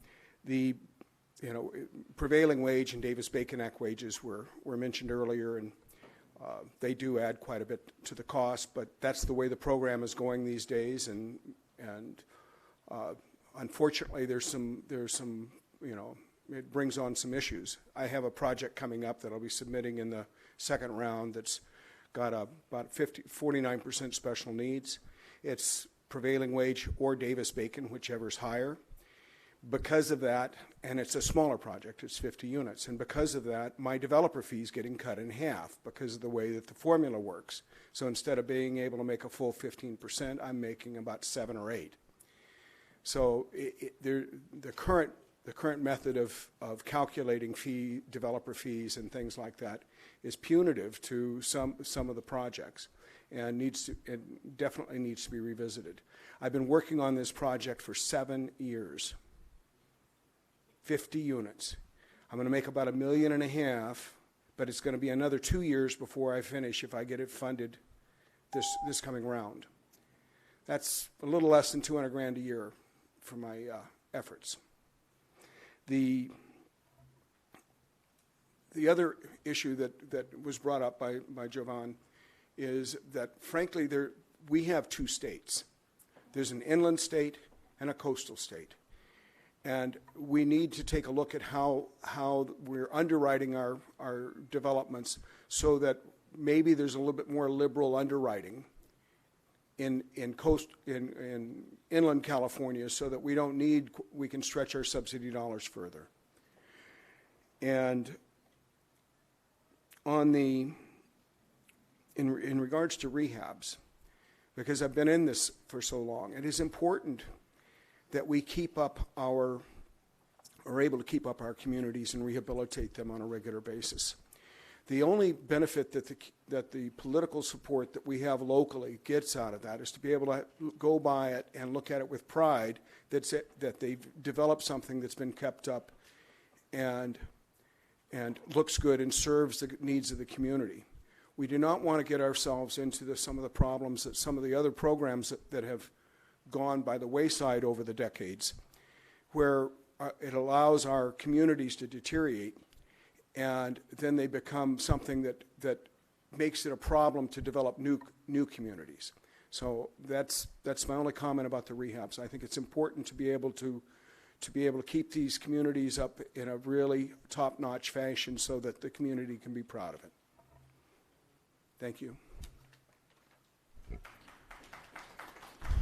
And I would just like to respond to that, because I think it's an important point that, unfortunately, where we find ourselves, it's almost as if, labor is pitted against developer, right? And I think you didn't articulate it that way, but that's essentially what you're saying. In order for you to pay these prevailing wages, that means a cut to your fee. And I think that there's something inherently flawed with a system that makes that the reality, where we have to think about the more we do for developers, then the less we do for labor, or vice versa. And so we're really thinking about how do we create a more incentivized situation all the way around.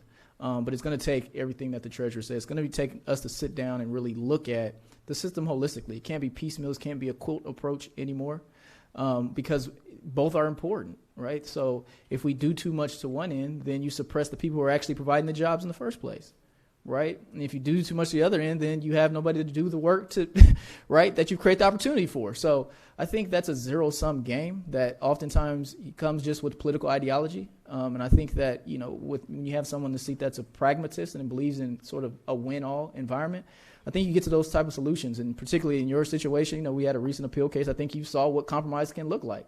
And so oftentimes we're not pitted with those opportunities to really understand what are the real pieces. And so what we're really looking at are what are some of the other cost drivers to projects, and then potentially by alleviating some of those, it creates a new dynamic. So what we think are the primary issues sometimes get alleviated.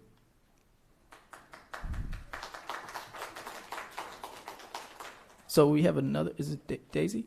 Are you Daisy? Oh, okay. Oh, sorry. And I would just say, so I'm not trying to read these off. I have an Andy. If he can get in line. Okay, perfect. And then also Rochelle? Michelle? Could you, you're after Andy. Okay, perfect. Thank you. Well, first of all, I'd just like to say good morning. My name is Juanita Cadera, and I work for the Fair Housing Council. The executive director is Rose Mays. Public speaking is not my thing, so excuse me. Well, the agency that I work for every day, 5 days a week, 8 to 5, we are dealing with affordable housing, the lack of affordable housing, and homelessness, especially here in our city of Riverside. I think when we talk about affordability, we need to attach education with that as well, because if you're able to build more affordable housing, then we need to teach people how to maintain it as well. You have people that are homeless, chronically homeless, that are out on the streets. Yet they get into a unit, but they don't know how to maintain it, whether it be housekeeping, paying bills on time, following rules, following regulations as well.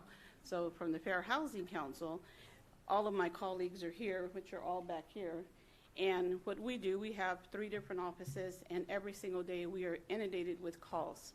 Homelessness, the lack of affordable housing, the average tenant being squeezed out the market because the rents are so high. And if you can't pay the rent, then you can't afford to live there. And that's where a lot of the owners are focusing on right now, because they know there's not affordable housing.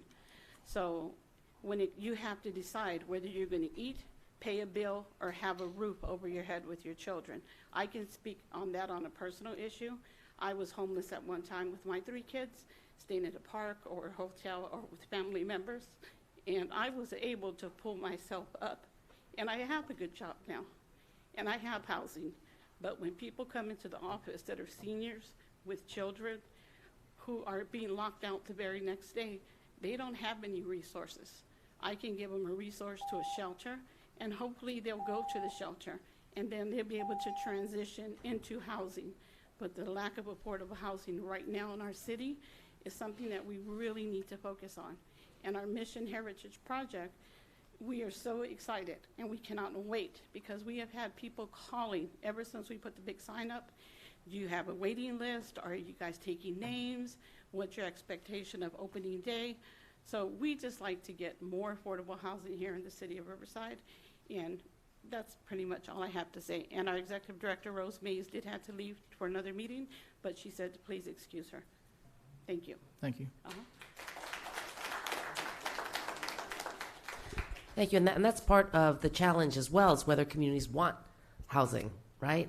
And so when I say everybody needs to compromise a little bit, the communities need to compromise, city council need to compromise. I mean, everybody needs to just, work a little bit harder during this time. Next speaker.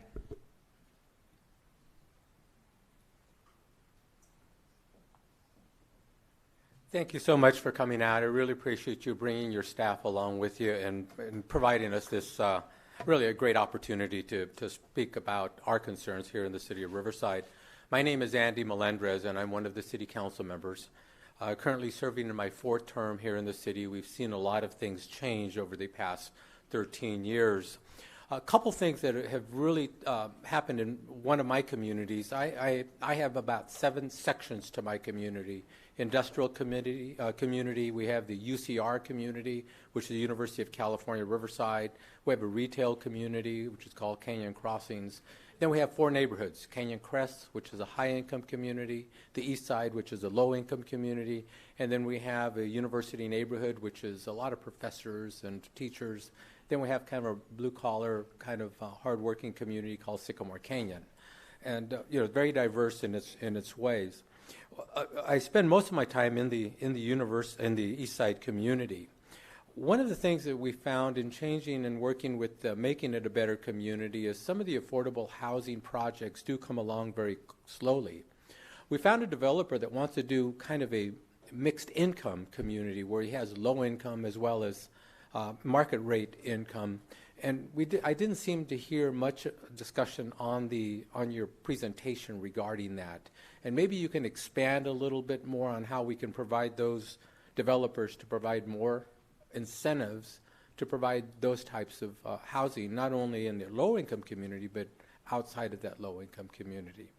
The second is that we have a wonderful university, University of California, Riverside. And we have about a 70-80% low-income student population, very diverse. We're very proud of that, but again, it creates a housing crunch. Many of those, again, come from low-income families. Is there a way that we might be able to work out some low-income housing for those students in the area? The very last topic, I understand since we're talking about money in general, we're focused in on housing.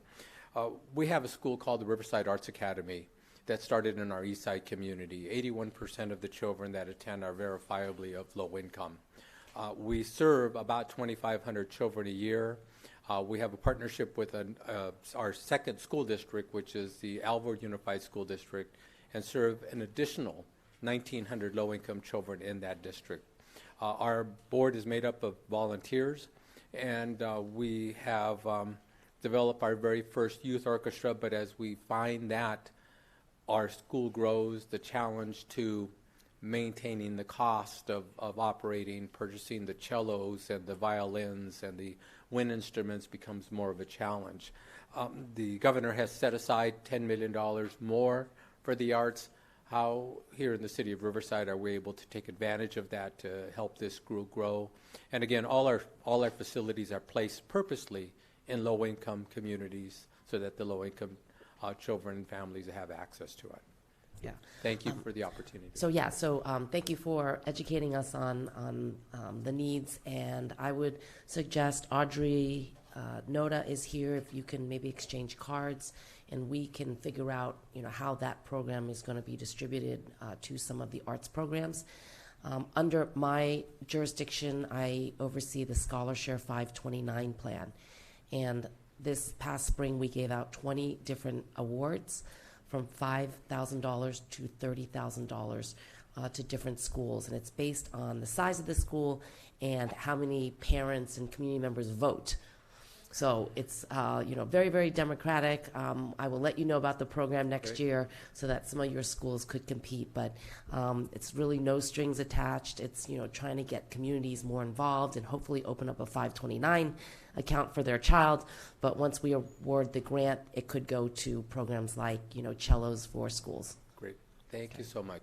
And Joanne will answer the first part. Yeah, and so you had asked a couple questions, and they're good questions because they will allow me to sort of address not only you, but other electeds who may be in the room. And so the question, essentially, I'm going to oversimplify, but basically you said incentives for middle income and students, paraphrasing. So essentially what we're looking to do is we're taking a non-conventional approach to sort of the treasurer's role, meaning that we're acting much more like deal jockeys and matchmakers kind of in the development space, almost filling that gap that was created by the dissolution of redevelopment agencies. So we're almost partnering with developers very early to figure out how to advance deals and prepare them for what these individuals sort of oversee in terms of incentives. So when you talk about the types of incentives, what we're really looking at doing is incentivizing best practices or good behavior. So where local governments own land, right? So when you talk about incentives, some of the larger incentives that you have are sites, costs that can be saved on permitting and entitlement, right? So the more that we can actually move sites below market, especially in distressed communities, where oftentimes they sit blighted, there's no developer interest. How do we move some of that inventory below market to developers to develop? And then how do we do our best to really bird dog and move these projects through permitting and entitlement, which also saves money, right? So those are things that are sometimes intangible incentives that oftentimes local government officials sit on and don't truly understand how doing those things actually will attract developer interest. So we want to partner with local governments, and I talked to Mayor Bailey today about sending us his inventory.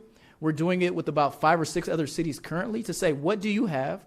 What's the status of what do you have? And then are you willing to sort of put some real skin in the game in terms of advancing these things so then we can overlay the incentives that we have to make the magic happen? Thank you for bringing that up, because we do have a 2.5 acre site that the individual who wants to put that mixed income facility, it is a redevelopment site. That, of course, to sell it, we have to have the approval of the Department of Finance. And they want everything sold at market rate. So that's perfect. So if we're able to lower the cost of that property, which in fact that will be coming to our council agenda next week, if we can lower the price of that piece of land for that developer, obviously the opportunity for him to increase the number of units will significantly increase. Yeah, so let's exchange cards, because we are working very closely with the governor and the Department of Finance. Fantastic. And Looking forward if we to it. hear about these opportunities where it advances the governor's goal, I think the Department of Finance is very interested. I also want to take an opportunity to talk about opportunity zones.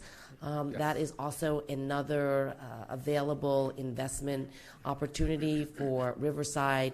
I don't know how many opportunity zones you have here, but if there are affordable housing projects as well as green energy projects in or planning or wants to be in an opportunity zone, we are also trying to match investors with projects and working closely with the governor's office on GoBiz. Well, you've hit the jackpot with this particular piece of property because it is always also in the opportunity zone. So I think it's a great opportunity. It's just a matter of kind of working out the details and making this work go forward.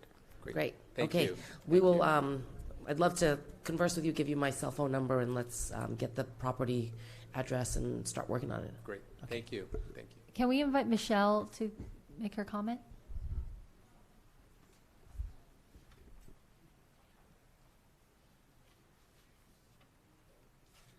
Good morning. Thank you very much for the opportunity to speak and to come here today to listen. I actually did not attend today with the intent to speak. Again, I should probably introduce myself. My name is Michelle Nissen, and I'm with the City of Corona. Your comment right now on the opportunity zones was actually a perfect segue, because my comment that I wanted to share was, how is this exactly being incorporated into opportunity zones? That is a significant tool in economic development, but in the state of California, there's some serious obstacles to expediting that and making it truly a vehicle for economic recovery or incentive in the place of redevelopment. So CEQA, has there been any discussion, or is there any discussion on relaxing some of the CEQA guidelines in economic development pertaining to opportunity zones, and also for your affordable housing developers, because they still have to go through that process, and that can take 18 months or more for many of these projects to get through that process, as well as all of the associated fees. So that was one thing I would like to see if we could maybe dig a little deeper on that. And your comment earlier this morning about gentrification, I know that that's kind of one of the ancillary concerns about opportunity zones, that developers are going to come in and gentrify instead of doing something else. How can we sort of package these two, or marry these two together to hit multiple goals? And so that, again, is another, just something for consideration. And then the PowerPoint from today, I'm wondering if you guys would be sharing that with everyone that's here in attendance. Yeah, so that was a lot of information to wrap our heads around. Yeah, so the PowerPoint should be on our website. Is it on our website? If someone could check. Yeah, we'll post it. Okay. If it's not, it will be. It will be posted if it's not up already. Perfect. I don't know if we have any handouts here today. Not No? sure. No. Okay. We'll get it. But it will definitely be posted, or give us your card and I will email it to you when I'm as I'm leaving. But a couple things for the opportunity zones. Right now on the governor's desk is the final budget, and part of his budget was federal state conformity to some of the opportunity zone deferred tax benefits. So we have not seen the details because, they're being worked up right now, and the tweaks, and the governor still has an opportunity to make some final tweaks to the budget. So we hopefully should get a final budget within this week, and then we will be able to kind of download with different communities in terms of what type of amenities are there, money,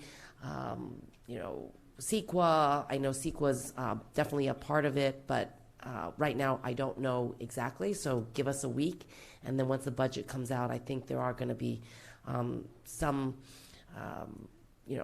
provisions related to affordable housing, because since that is the governor's one of his top priorities, he is very thoughtful in thinking about what it is that are impediments to building more housing here in California. So I think you're going to see some things in there in the budget, and as well as the legislative process. So there are legislation right now that is trying to incentivize and spur housing. Some are more controversial than others, I'm sure, but please get involved in that process.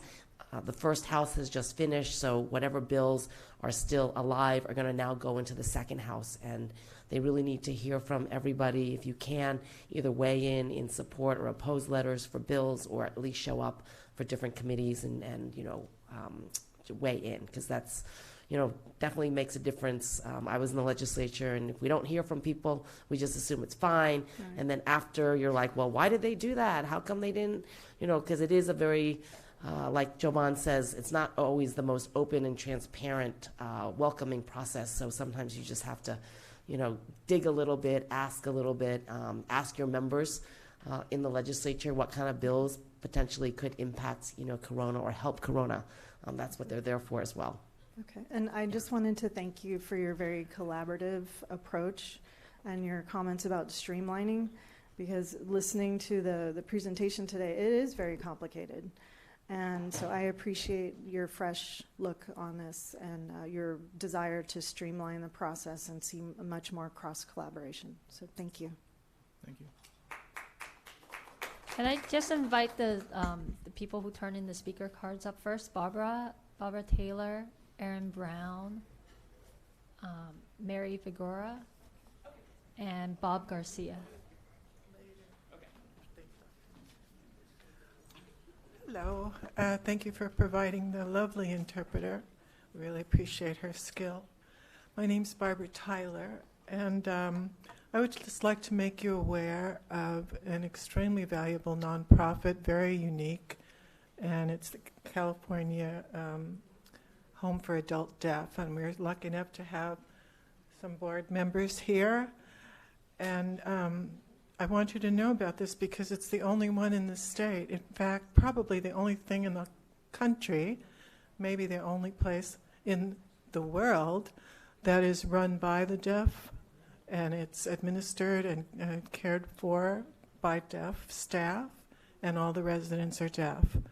And we need something like this up and down the state, not just here in Riverside. We need it in LA, we need it in Northern California, San Diego. Somebody mentioned intergenerational housing. That's what we need. We want you to help us. Maybe existing buildings, we could adapt them, whatever. But baby boomers are getting older. Parents aren't able to take care of their kids anymore as they age. Our deaf seniors are in great need. And we would like you to be aware and work with us to develop the housing crisis in the deaf community. Intergenerational campuses plural, up and down the state. Thank you.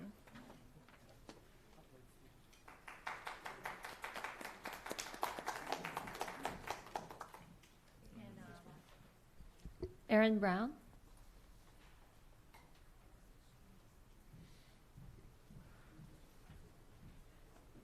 Mary Figueroa will be next. If you could just get ready to speak. And just for clarification, are all the people lined up here, Yes. lined up to speak?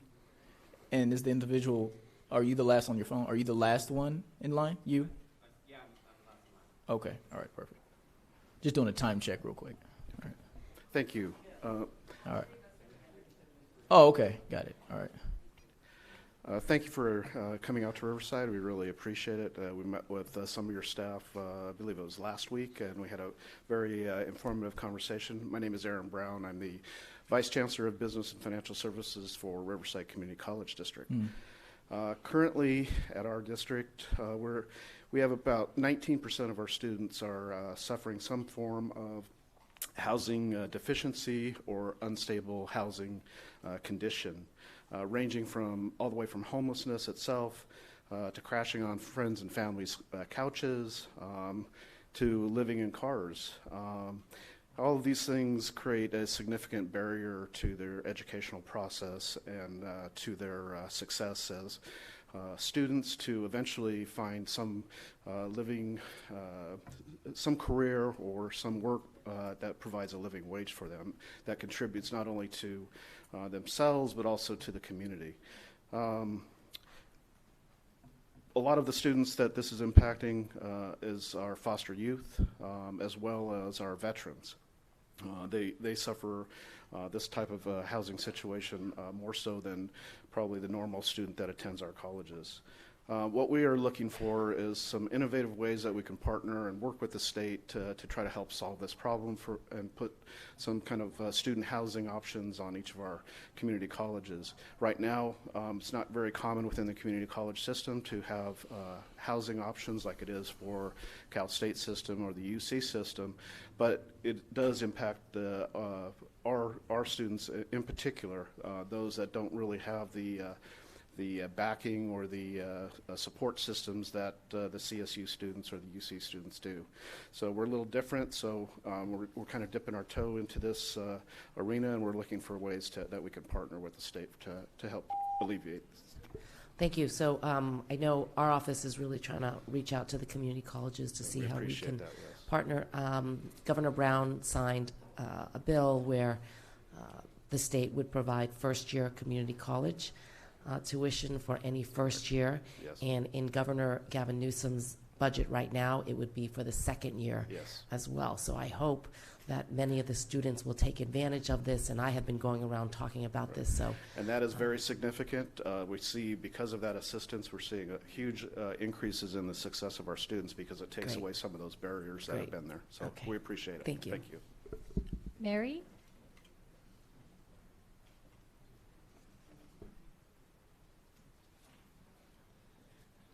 Thank you. Mary Figueroa, and I am the Riverside Community College District Board of Trustee member. Actually, I'm the longest seated one with 24 years as of now. This is part of the reason why I happen to be able to stand in front of you. Vice Chancellor Brown pretty much laid out everything that we need to talk about as far as the community college students and their needs. However, one of the things that I want to stress is in some of the financial access for some of the students, Pell Grants, for an example, are available to Cal State and UC students, and they do cover living costs. When you're talking about a community college student, that's not inclusive. So even though you're looking at it from the standpoint that there are things that are available to some of the students to cover living costs, those are not always available to community college students. Now, here's a problem. Community college systems, not just in California, but across the nation, are the highest higher education institutions. And they also provide the highest level of diversity in higher education.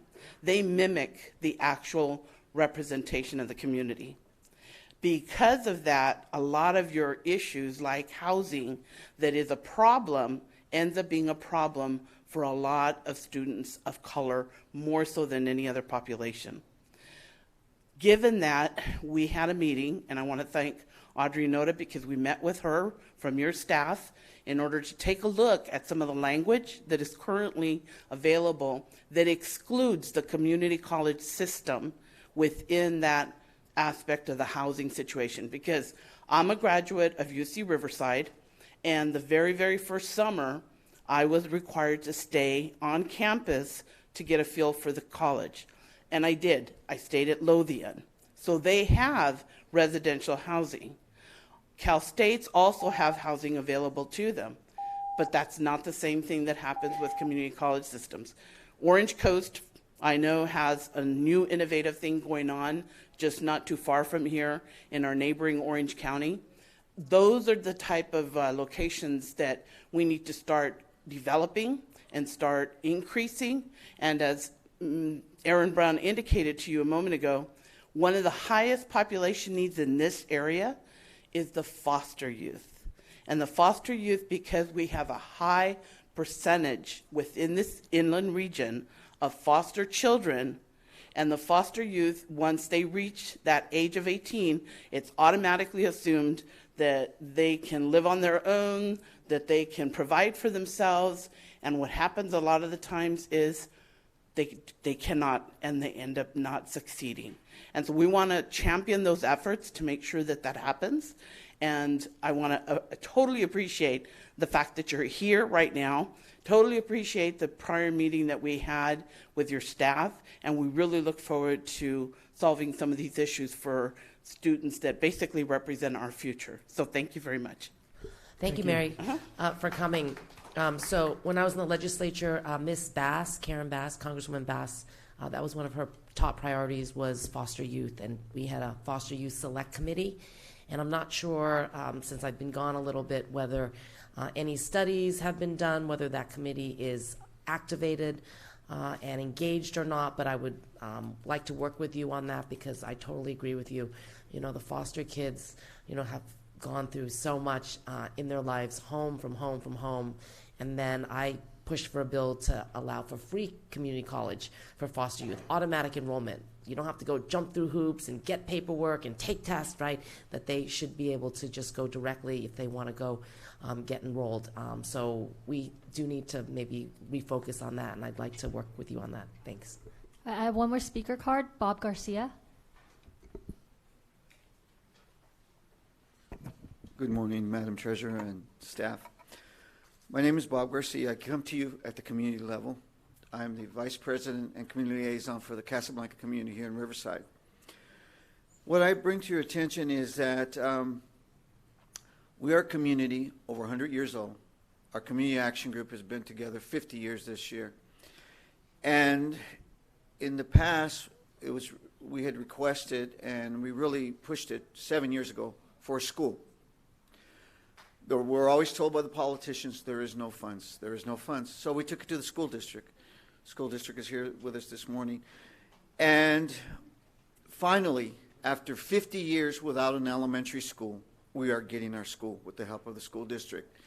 So when we're always requesting money for assistance in our community through the city and others, we're always told there is no funds. There is no funds.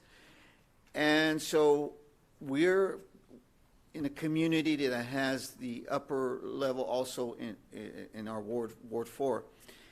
And when it comes to CDBG funding, we are the community that gets the lowest funding, and we're a low-income community because we have the upper area in our area. So whenever we're seeking the funding, we can't get it because we're always told that. So I bring that to your attention. So, we would like to see maybe someone from your staff come to our community, make a presentation, and see how you can help us. As far as our Community Action Group, what we're also doing is seeking our 501c3 to get state and federal funding to get assistance. That's the only way we can get funding to help us, because we can't get it at any other level. So I would appreciate it if you could assist us. Thank you so much. Yes, if you can just give Audrey Noda the contact, I would love to come visit with you. I appreciate it. Thank you.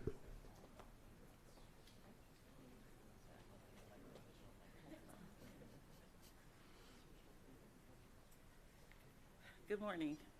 My name is Johnny Jones, and I work at the Fair Housing Council of Riverside County. These are my co-workers. I have Richard Lemire and Monica.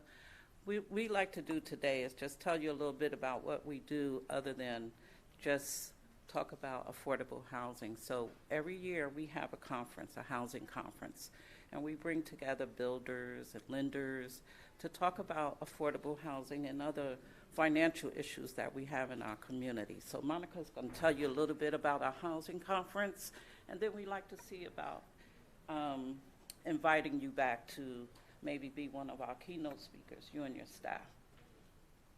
Thank you, Johnny. So our housing conference has been now 7 years in 2020. So we have panel speakers. We also have breakout sessions, and we're talking about innovative housing development solutions for both affordable and single-family housing.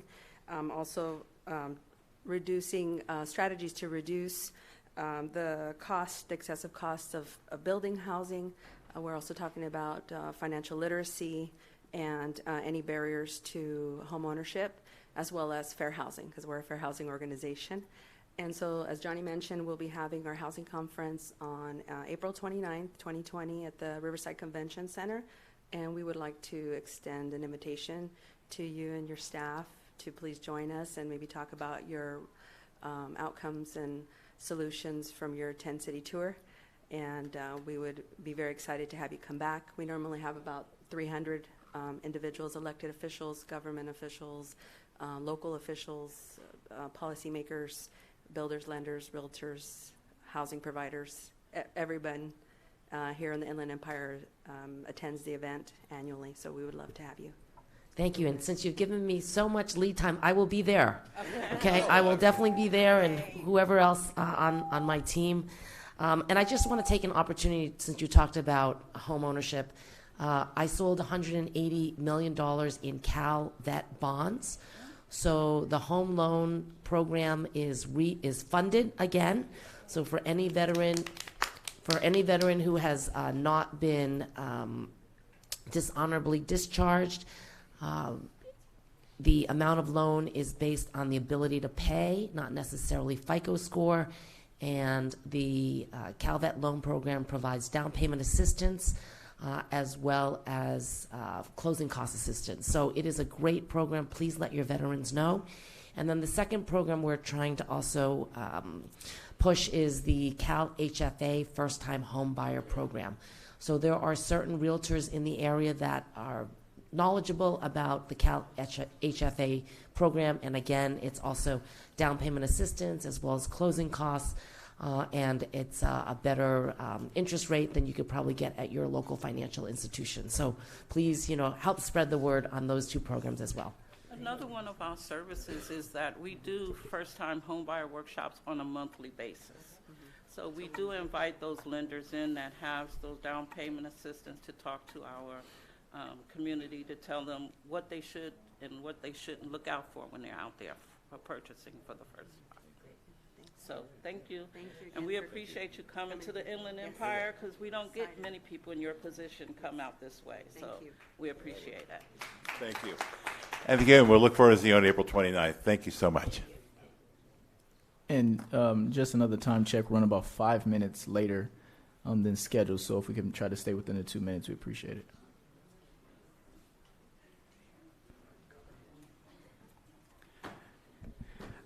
Good morning, Treasurer Mullen and staff. Thank you very much for coming here today. I appreciate that you're willing to open up your mind and look at different things and maybe blowing up the old ways of doing things. As Giovanna mentioned, the state is very diverse, and there isn't one solution to this problem. There's many problems, and usually at the local level, we know what's best for us. So what's good for Riverside is different than what's good for Fresno.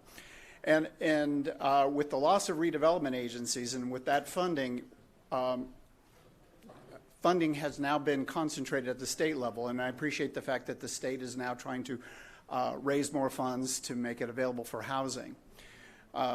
But I put a challenge out there, or a suggestion out there for you, is that because the state is so diverse and because solutions are unique, that maybe the state looks at programming funding on maybe using a block grant system instead of programming at the state level, where we all, and I'm in a development company where we have to kind of respond to the state programs. But maybe it should be pushed down into the regional or local levels. Out in the Coachella Valley, in the Palm Springs, Palm Desert area, there's a group called Lift to Rise. And they've set up, which I'm a part of it, and we've set a moonshot, 10,000 units in 10 years. It's a wonderful goal, and we're developing ideas that are unique to that valley, which again may not work in LA. But finding the resources to make that moonshot a reality is going to be a challenge. And if funds could be allocated in a way that regions develop for themselves a way to find that solution, I think it would be helpful, and it's different. So thank you. Yeah, thank you. I'm going to be out in the Coachella Valley on June 25th, so I'm going to be meeting with some of your board members, Lift to Rise board members as well, to see what you're working on. Wonderful. Yeah. Thank you.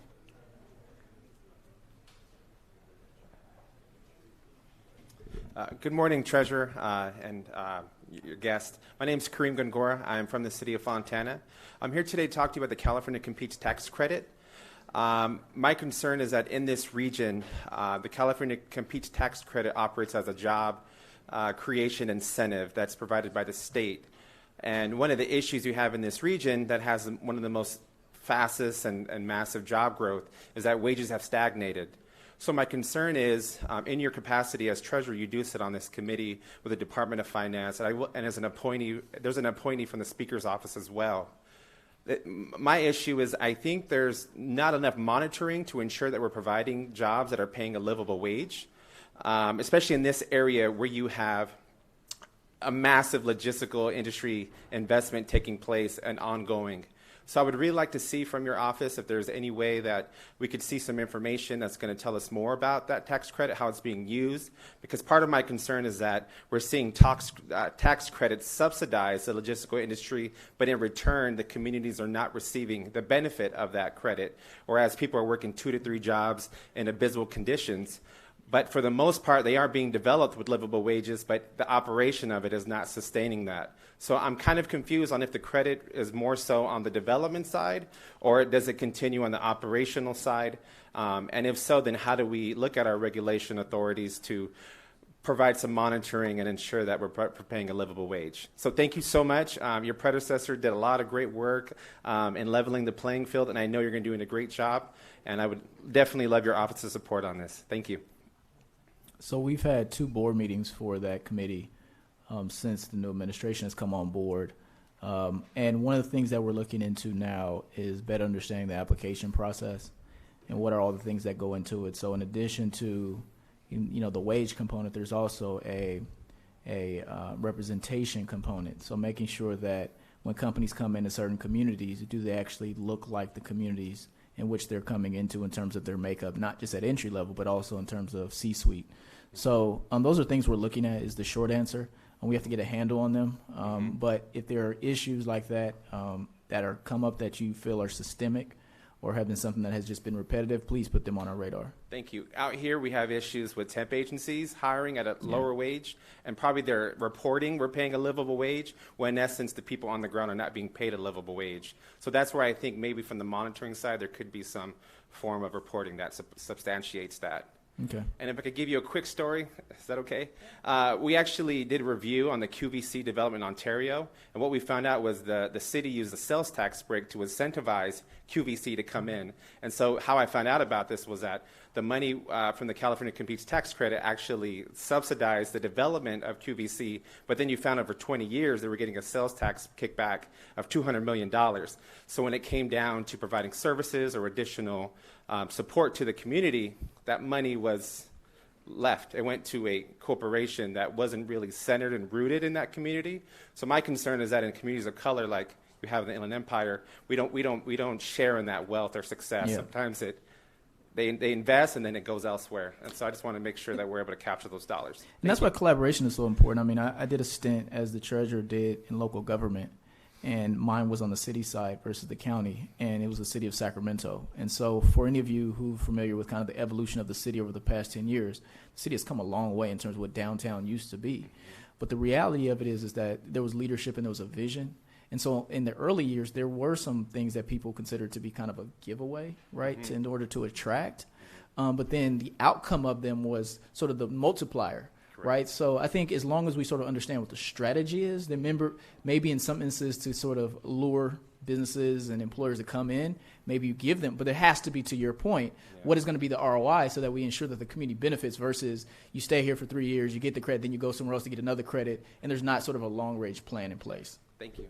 And we're also focused on creating housing where the jobs are going to be, right? Yeah. As employers do come into certain regions, and mostly, to your region and the Central Valley, that there's adequate housing so that people aren't having to spend 2 or 3 hours in a car when there's no public transportation, for example. So we are very focused on, who is coming in, how many jobs they're going to create, and besides, making sure that they're hiring locally, but people have to be able to live locally, right? And so I think it all comes hand in hand. Thank you so much. I appreciate it. Yeah, thank you. Okay, so we'll do a cutoff after this last speaker. So there's 3 more in line. Okay. So I'm Juan Munoz, representative with the Carpenters. I just wanted to make a quick comment that the Carpenters, we don't consider the developers adversaries at all. On the contrary, we consider them partners. They're trying to build, and we're trying to build it for them. So if they're having issues with the projects that they're building, maybe that they're choosing the wrong subcontractors.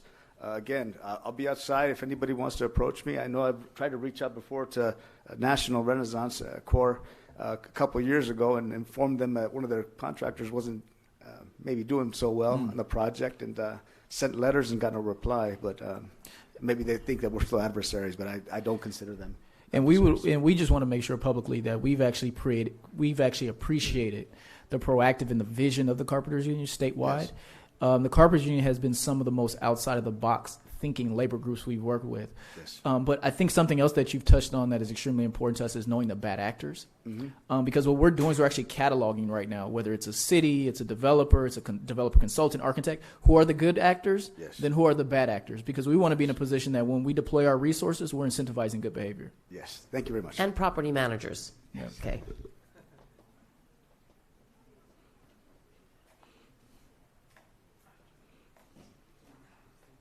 Hi, Madam State Treasurer and her team. My name is Kristen Montero.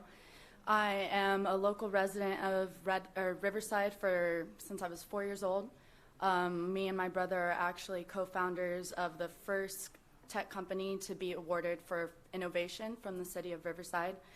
And congratulations. Thank you. And I don't know too much about economic development other than I've seen development happen in my own city and been affected by development myself.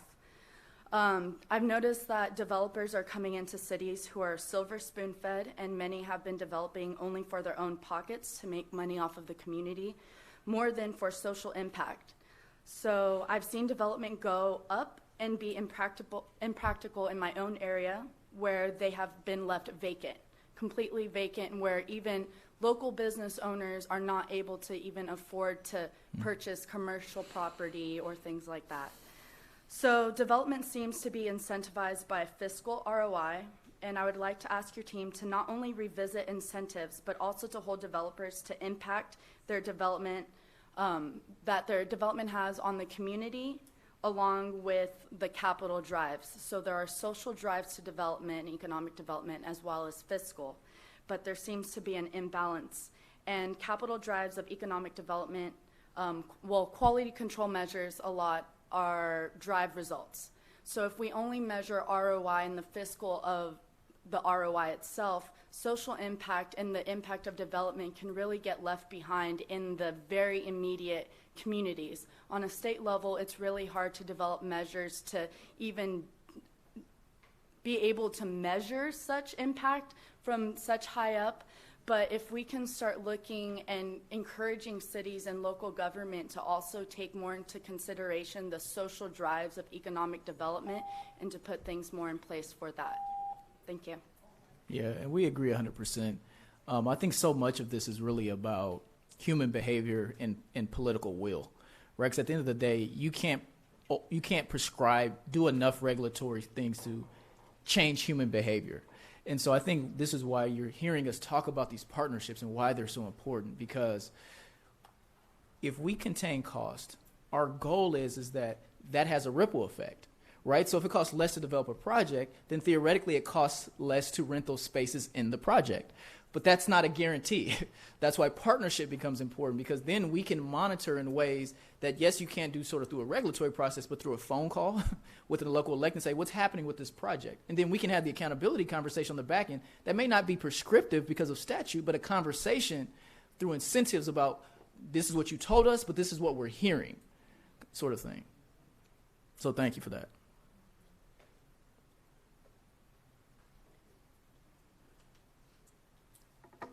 Good morning, Madam Treasurer, staff, and Riverside community. My name is Gracie Torres, and I serve on the Board of Directors for Western Municipal Water District, which is our local municipal water district. One thing that I've noticed is that, well, first of all, you cannot develop without water, right?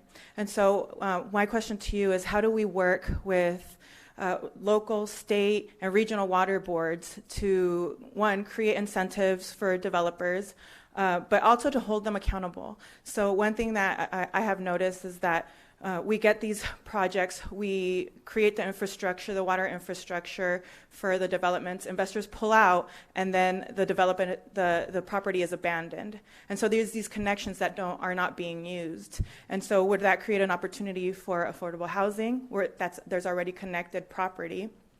But my biggest frustration is I know in the state of California, there are 1 million people without water. And so we're creating these connections for developers that end up being abandoned when there's real need for water infrastructure elsewhere.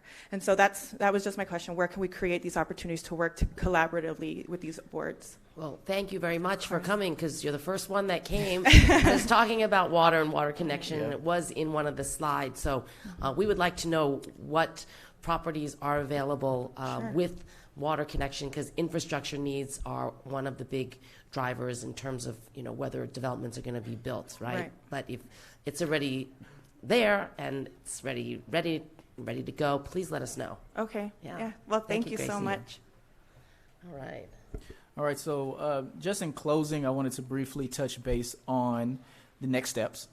for those of you left in the room. So if you look on the screen, we have a calendar for, what will precede this convening. Essentially, on the TCAC side, we have, a few more months of this deliberation, which will consist of, a few more city stops, in addition to a few more public hearings, before we hope to have these come before the TCAC board in October for adoption. And so that is what you'll see on the TCAC side. And then lastly, on the CDLAC side, you have a corresponding timeline with the regs going to that committee, hopefully early October for the OAL process. And then depending on how quickly they can move, we can have final adoption on the CDLAC side as early as January of next year, or hopefully, worst case scenario, May of next year.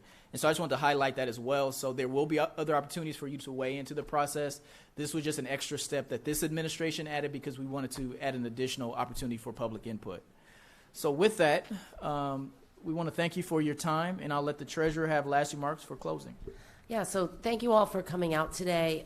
It's a learning experience on both sides, and we have to keep the dialogue open. One of my commitments was transparency and accountability, but that also depends on communication and collaboration and cooperation. So we're hoping that our 10-city tour is going to create more of that, and that the regulations that do come out are going to be a better product because of input, direct input and communication with the community. So I thank you all for coming. Please send in any written remarks as well, right, that perhaps we didn't address today, or you didn't have an opportunity to address. We are taking minutes, so that will also be incorporated in our official record. But again, thank you all for coming out. We look forward to working with you, and let's keep California golden. So thank you. Thank you.